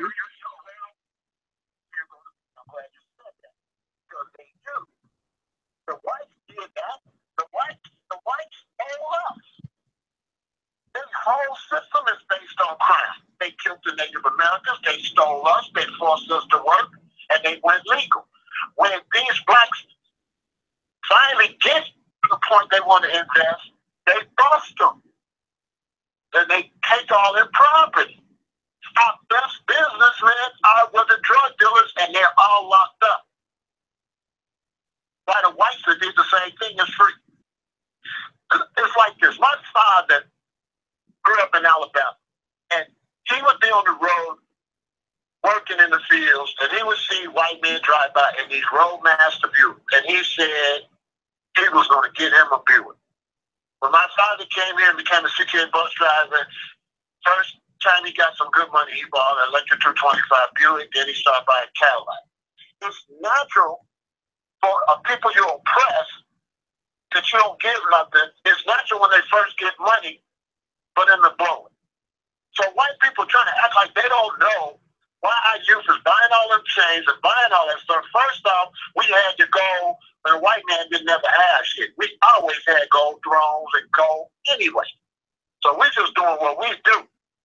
But when you oppress a people, they're going to have an unnatural desire to fulfill that. That's why you got black men collect tennis shoes, because they went to school, didn't have no shoes. Mm-hmm. Mm-hmm. So they grow up and they buy 100 pair of shoes. But they get to a point where they say, okay, I got enough shoes, I'm going to give it to them. And when you get to that point, that's when it becomes the guardian of the city, like the police. The police are not interested in stopping drugs, they're interested in stopping this. They're interested in putting us when we get to the level where you want to enter. You know how many brothers are in jail? Lost the beauty shops, lost the businesses they had. Correct. They hustled to get to that point. Correct. Just like they want to say, but the whites did the same thing. All they trucking companies, they cement companies, all they agents, all that stuff they got came from crime. All these gangster unions and stuff. That's all mob activity. Donald Trump daddy was a gangster, was a pimp. His grandfather was a pimp. So when we do crime and try to go legal, they bust us and take all our property and confiscate all our stuff. So this is what I want to ask y'all. If I go out and I sell a whole lot of heroin in your community and kill your babies and kill my own community, and I got this dirty money, what do you think about the police taking that money and buying police cars? Because that's the same money kills your baby. That's the same drugs kills your baby. The police is living off of the money you say killed your community. They buy more police cars. They buy more courtrooms. They paying the district attorney, the mayor, and all them getting rich.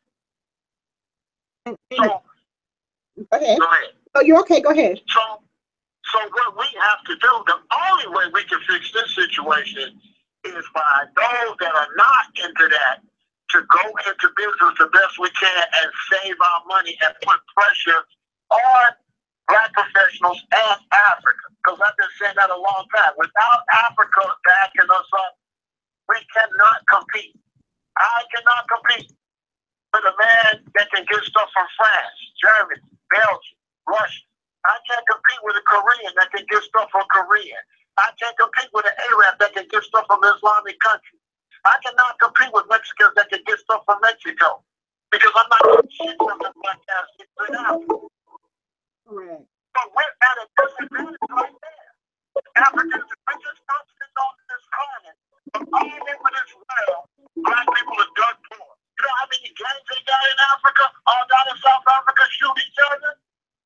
Like crazy because they got them in poverty by white people going there stealing all the gold and diamonds and stealing everything. So it's not like our youth is just out here just stupid or nothing like that. They've been oppressed. They have an anxiety problem where they want to get these things because they haven't had nothing. So how can I tell a man that never had nothing not to buy a lot of gold chains and buy a lot of cars? He's got a mental condition. I'm rolling with you. I'm rolling with you, Pharaoh. But listen, I want to say so much. I appreciate you jumping on this panel and giving us the time and educating us because listen, education and just being able to hear people hear this type of conversation, it motivates people and it teaches them. It keeps us all informed. And I agree with you. But I have to say, we have to start. If we don't start, we have to teach people. That's why I say if you start with the kids, if we start with the kids and teach them, 20 pair of shoes ain't gonna get you nowhere. 100 pair of Jordans, you can't take that with you. You can't leave by the time you die and leave them shoes to your kids. It's not gonna make them better people. We have to teach them. And we have to get to our kids. If we got to set up programs where we can start going out and teaching these kids what it looks like to own your own business, start your own business, get back into the schools. And matter of fact, let's just start with finishing school and we have to teach them these things. See, the people my age, I'm only 35, your age, anybody in their 25, even 25, my dad used to say, if you don't know what you want to do by the time you turn 24, it's going to take you a fucking ever to figure it out. So 24 and up, yeah, we might not really have a chance. But if we get to them younger kids and start teaching them, look, this is what it looks like to be a successful, productive member of society. And, I was telling my panel earlier, my father played professional baseball. He played for the Pirates, the Mets, the Oakland A's, and the Texas Rangers. I didn't come from slum. So I can't tell you what it's like to live in the projects. I can't tell you what it's like to have to struggle growing up. But I was one of those kids who we were just talking about this. I was that little Black kid for a long time. I felt some type of way about my parents, like, dang, y'all just don't want me to, y'all ain't about our people. Y'all don't want us to live over there because y'all don't want us to be around our people. So I caught myself sneaking off and going and living on the other side of the railroad track and hanging out with my friends because I wanted to be a part of that life. And as soon as I got over there and realized, wait a minute, y'all struggling, like y'all really struggling because y'all have to struggle. I'm coming over here struggling because I want to struggle and I wanted to see what's going on. But I applaud my parents now because my mother and my father were both dope fiends, bottom of the line dope fiends. They got up, they got themselves clean and sober. My mama took me through all the steps of her recovery process. The meetings she went to, I had to sit in. My father taught me what it was like to not only run your own business, but run your own organization. My father started the first sickle cell foundation for African Americans. My father got clean and sober and reached back into the MLB and took drug and alcohol treatment into the MLB. So I come from a background where I understand what that looks like. They don't know what it looks like. We have to show them it's possible. You can do it. Don't think because you're in these streets you have to be stuck, because you don't. Right. Yeah. School and say that. That's all good. That's what it's like when I leave here. Yeah. I'm back in the shit. So I mean, when they come and they give me that speech, it's a nice speech, but then it ain't tangible because they're gonna leave. They're not gonna take me with them. That's true. That's true. So I'm gonna go back to where it's messed up. So the thing we have to do is those that have themselves. I don't believe we can go and try to fix those that are just down and out like that. I think we have to take the ones that are like that, and then they have to build a foundation where they can hire those others. Yes, yes. That's the process. I think that it would do me no good to go in some of these lower areas trying to talk to them, because I'm gonna keep it honest with you. I have people tell me that, but real talk, if I took some of these pro-Black people, if they went to one of these communities and they walked out on the street, it's a bunch of kids out there. You tell them you can do better, and it's like that. Some of the followers, they're going to be like, yeah. But the leaders, the bad, real bad ones, you know what they're going to say? Man, fuck that shit.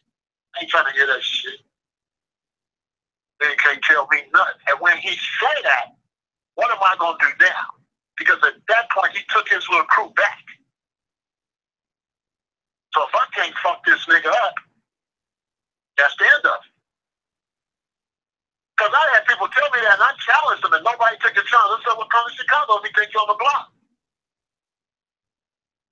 But you got to leave when I say leave, because you'll get shot. They'll just get mad and shoot you. You can't really talk to them like that. When I was locked up, it was a little guy. And they wanted me to make him learn his literature and shit. And for some reason, he wasn't learning. They like, okay, he got to get whooped. And I had some rank, and I didn't want to whoop him. He was a young black girl. Like, I didn't want to whoop him. I'm trying to deal with him. And then finally, he just got a line. I'm like, okay, I got to whoop this one. I got to get y'all got to whoop him. Right. And one of the older guys said, Pharaoh, give him a break. His grandfather's in the prison, and his daddy is his grandfather's cellmate. It broke my heart. Wow. I'll tell you another story. I lived in L.A. When I lived in L.A., I lived on the block, And every morning I would see these little Crips. I live in a Crip neighborhood. They would say, "Hey, good morning, Mr. and Mrs. Cuz." Nicest people I loved now. It was so great. But anyway, these little guys on the corner, and I would look down on them out on the corner every night selling these drugs. This is crazy. This is horrible. So one morning I'm standing on my porch and I see this young guy with this little girl. He's one of the guys go to the corner every night. It's like 8 in the morning. And I say, "Hey man, what you doing?" He's like, "I'm taking my little sister to school." He's like, "My mama on drugs. I buy her clothes. I do her hair." Yeah. And I felt really bad. Yeah. So I'm charging him, saying he shouldn't be out on the corner selling drugs, but he ain't had no choice. Yeah. Yeah. He either sell that shit or he starved. There was a time I was in California and had no job. How you gonna get a job when it costs money to go get on the bus to get a job and you ain't got no money? Okay, you got $25. Are you gonna eat today or are you gonna boy run around trying to look for jobs where everybody gonna slam the door in your face? Amen. Because it used to be a time, we got to bring back the days when you could get a job without an education. It used to be a time when I got out of high school, I went right with my auntie to a book factory and was working. We took those jobs away. That's where everybody don't want to get no education. Yeah. You should be able to work a job out of high school and be able to feed your family. We don't have that. Yeah. And why? Because if you set up a system where you got to have education to get a job, then white people could use white supremacy and have their money so that they get all the best education, so they gonna get all the goddamn jobs. So we can never beat them at that rate because they got the money to go to Harvard and stuff like that. It's just like if a white, I went to school with white kids. My parents took me and tried to say they said I was gonna be a gangman when I was little. My parents sent me to a Lutheran school. And those kids, they fathers own roofing companies, fencing companies, and stuff like that. When your father owned a roofing company, and he said, "You don't do this, don't do that, come work for me, this and that," it has more of an effect. But what about when your father and mother ain't got shit? Yeah. Yeah. And How that's can they tell you that? Right, what can they tell you? yeah. Yeah. And that goes So back to when you the only way we can fix this is those of us that got out. We can't go try to help, like just go out trying to help those that's messed up. We have to go and help ourselves and build up ourselves. But we can go in the hood and say, "Who want to make $100 a day?" And they gonna come too. right, exactly. Because at the end Who of the wanna day, work? I gotta come here. Who want to work? And they'll come. yeah, because at the end of the day, what people don't understand is a lot of these people who are living that way, they want out.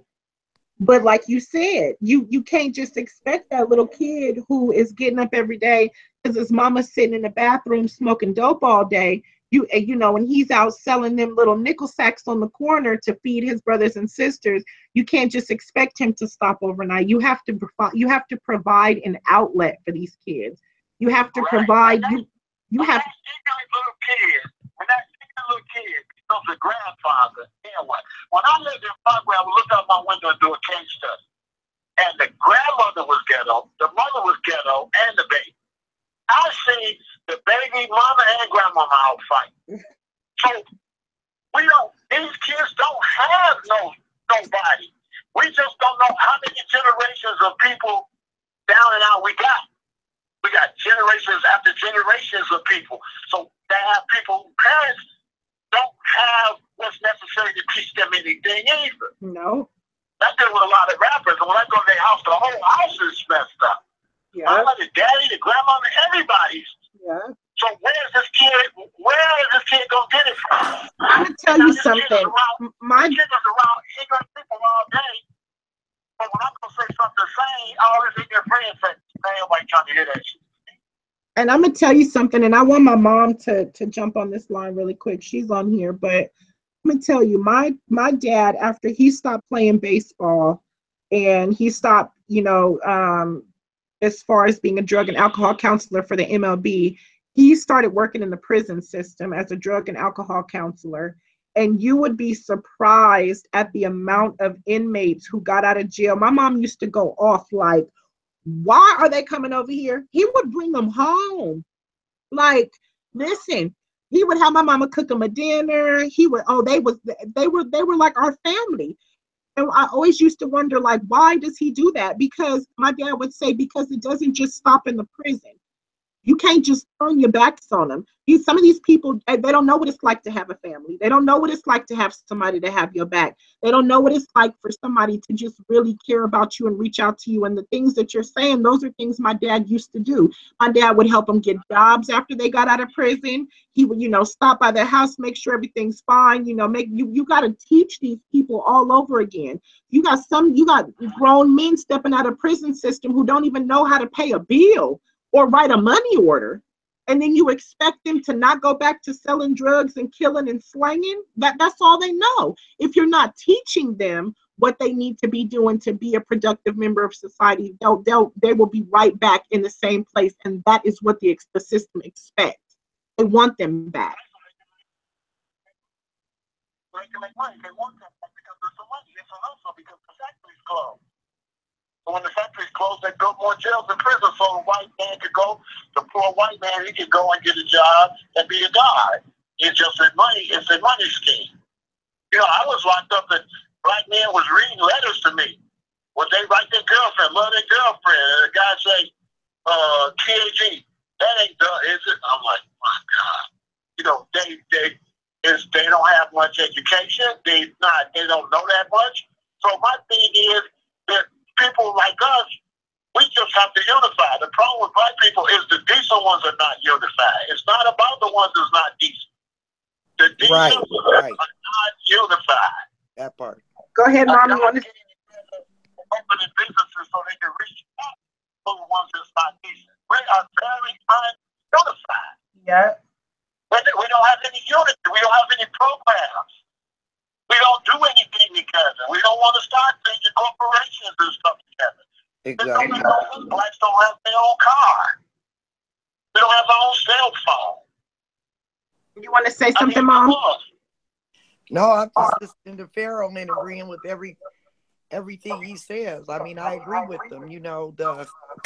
You can't blame people that haven't been shown differently, and it's not the people that don't have anything that are the problem. It's the people that have something within our communities that are the cause of it. Because once we as a people, once we feel like we've reached a certain plateau in life, we pick up our bags and we move on, and we don't want to look back.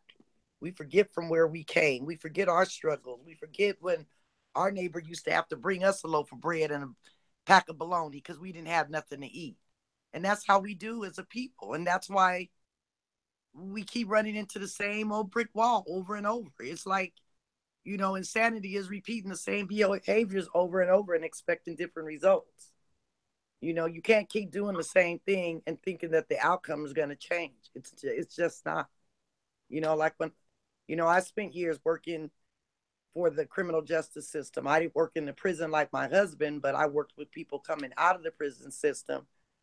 And I used to always try to reiterate, especially to the black men, that you have now become one of the most highest priced commodities on the market, on the stock market.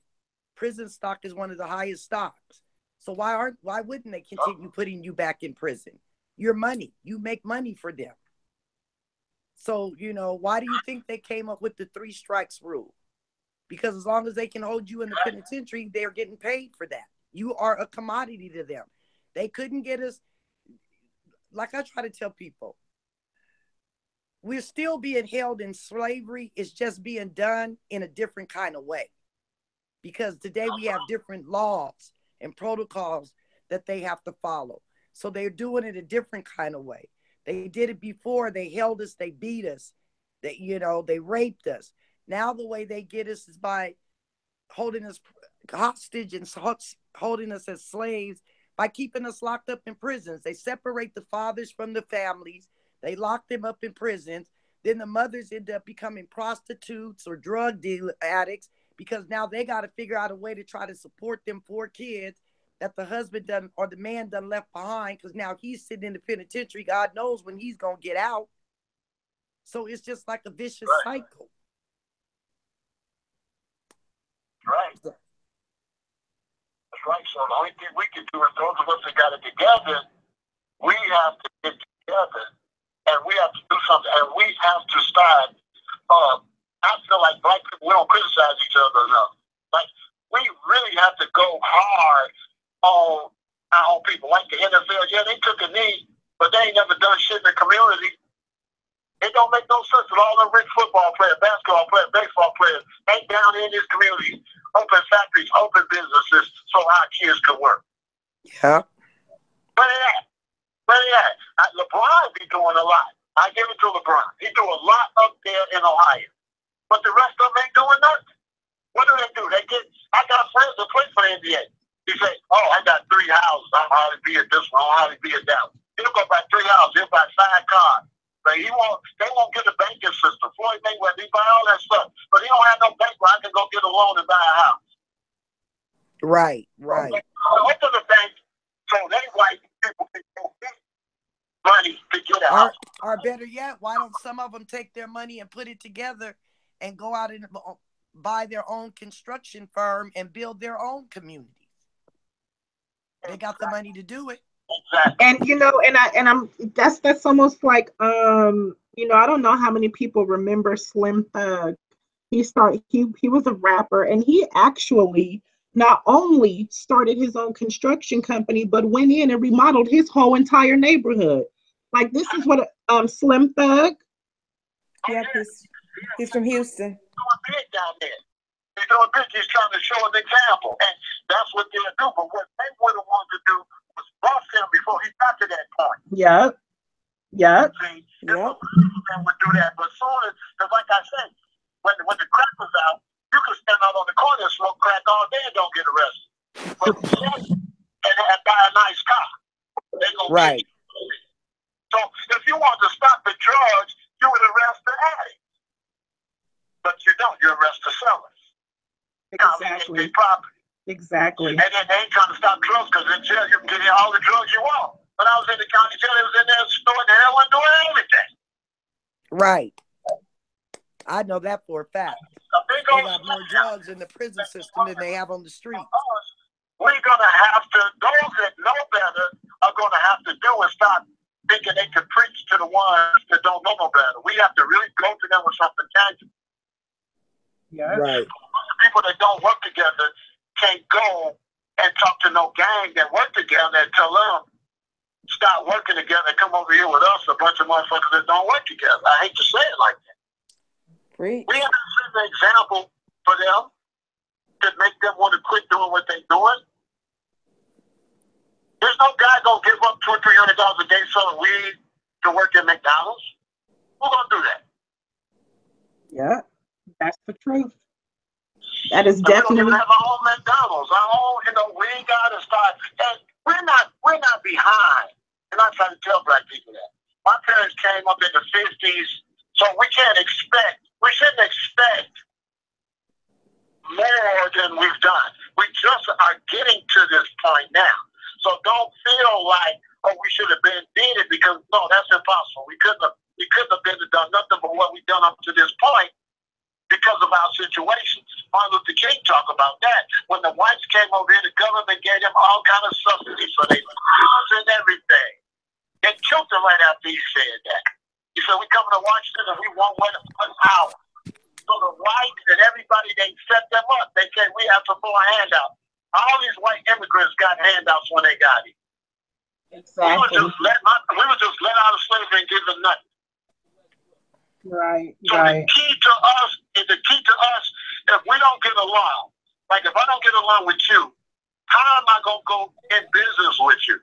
Yeah. All whites talk about is how they get along. Well, Sally, she's a good worker. She worked good. They talk about that. When they get off work, they go, you see them in the dinners. You wonder, why they sitting there at dinner all the time? Because they be talking about business.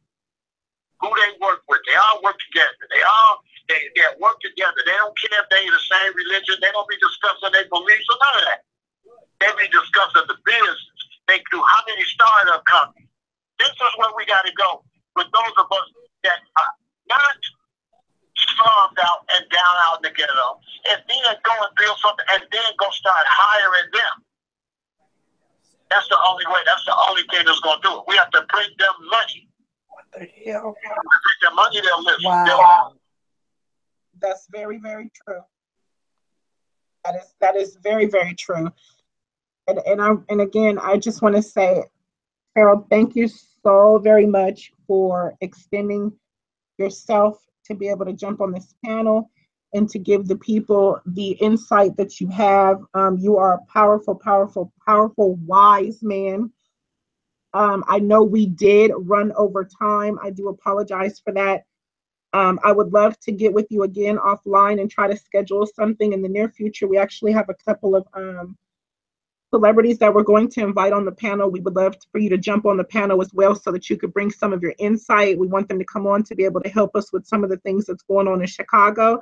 We're going to challenge them out. You know, we're going to reach out to these people. We're going to challenge them. We're going to bring them the awareness and basically see what they're about and if they're willing to help us. So again, I would love to. That's great. You guys are great.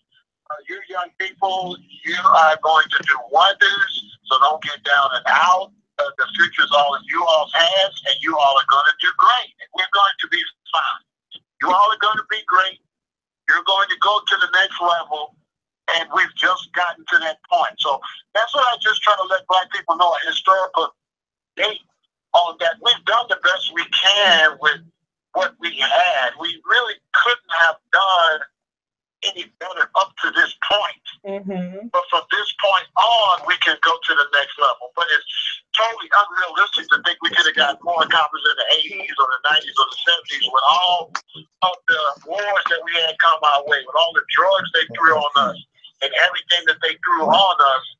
We had to shake that off, and they're still doing it. Now they got our kids on opioids, right? Yeah. That's the new thing. You know, every time a generation comes up and see their parents on drugs, that generation be scared of that drug. So what the system do is what? Introduce a different drug.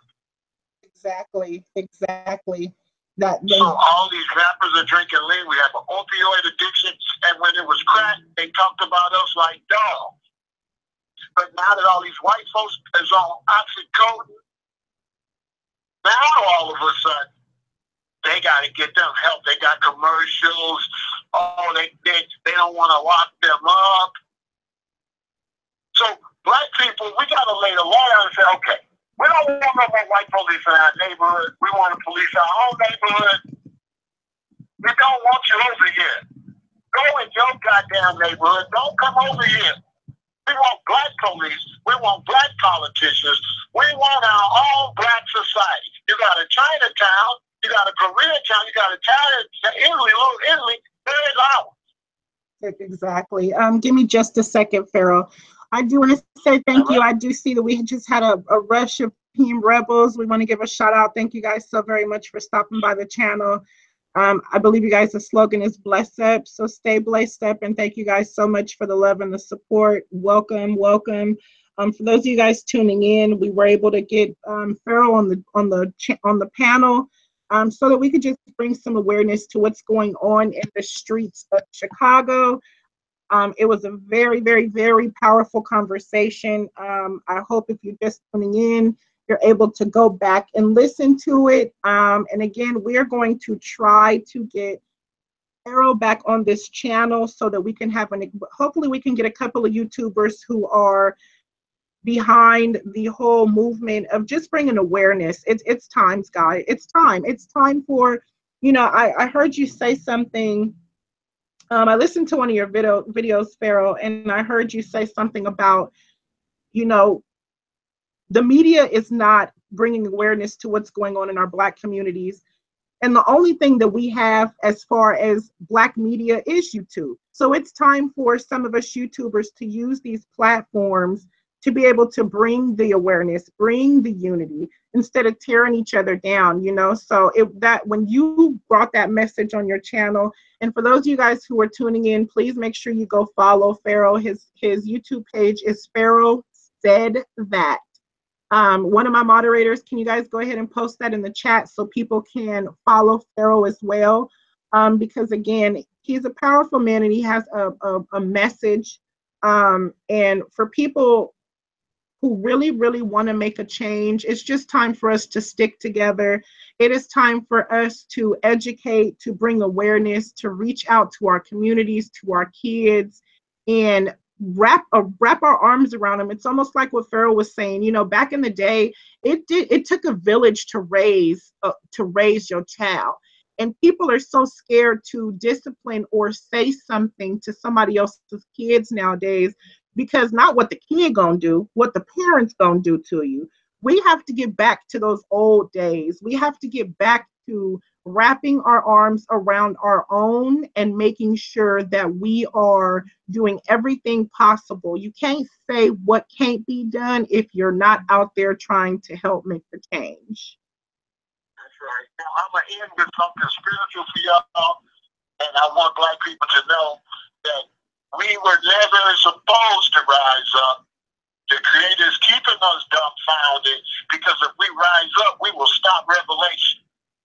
And revelation has to play itself out. The white man has not just violated us, he shot the elephants, he's killed all the lions, he's crossed the line where he's destroyed the planet. So our liberation will help him avoid his judgment. Because you see the fires out there in California, you see the houses burning up, Yeah. you see the floods, you see the water.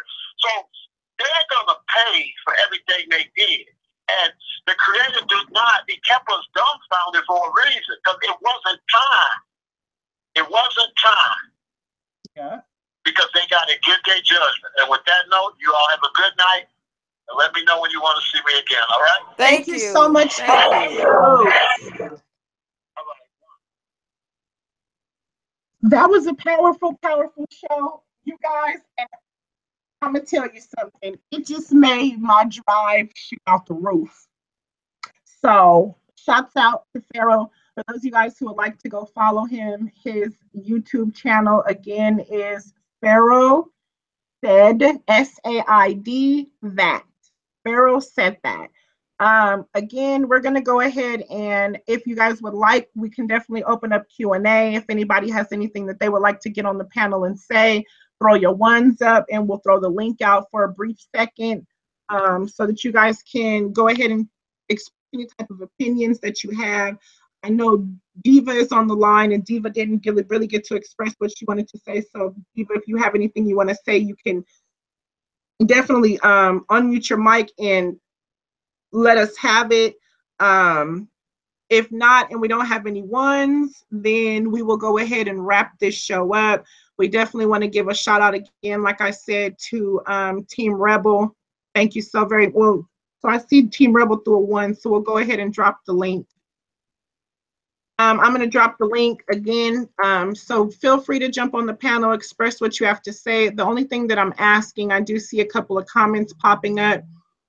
This show is not about the Kenneka Jenkins case. So respectfully, if you'd like to get on the panel and you want to express bringing awareness or jumping on the Unity bandwagon, please feel free to jump on the panel and let's chop it up for a second. So regular panel members, how did you guys feel about the interview? Very moving. Loved them. Very real. I mean, he told it like he said that. He told it like it is. So I don't know why I have an echo. Okay. So I have a lot to take in, to think about. He made a lot of sense. And so I have to kind of take it in and reflect. Very powerful speaker, very powerful message.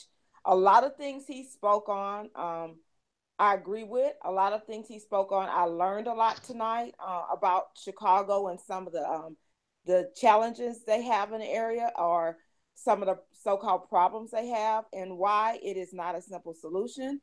And so I got a lot of insight, and that's what I needed. That's what I wanted. So I'm looking forward to hearing from him again, and I'm looking forward to us working together to try to bring awareness and to make a change. So having said that, I'd love to hear feedback from other people who were in the chat or in the audience. Someone in the chat actually said that this kind of set the tone, and I think that this was a great, like, we set in a different direction, and we started on such a positive note, and I feel like this is just such a great starting off point for everything we're trying to do. I agree with Nursey and Carissa. Very great. That was good. It was good.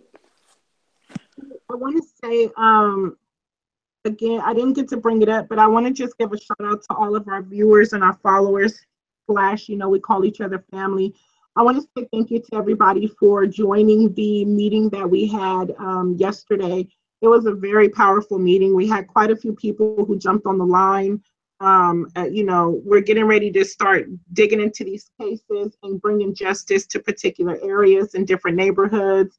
We're going to start hosting, different fundraisers so that we can afford to put people on planes to send them where they need to get to. So we just ask that, you guys please just continue to support. Don't pay attention to the nonsense or the BS that's going on social media. It's going to happen. There's going to be negative things that are going to be said about people when they see you trying to do positive things, but when you're trying to move in the right direction. We were very clear when we said the other day that we will no longer be associating ourselves with certain behaviors and certain people. We are reaching out. I'm going to start a challenge now. I'm challenging any YouTuber who's doing the positive thing to jump on the bandwagon. Please, please, please. That's a challenge for all YouTubers.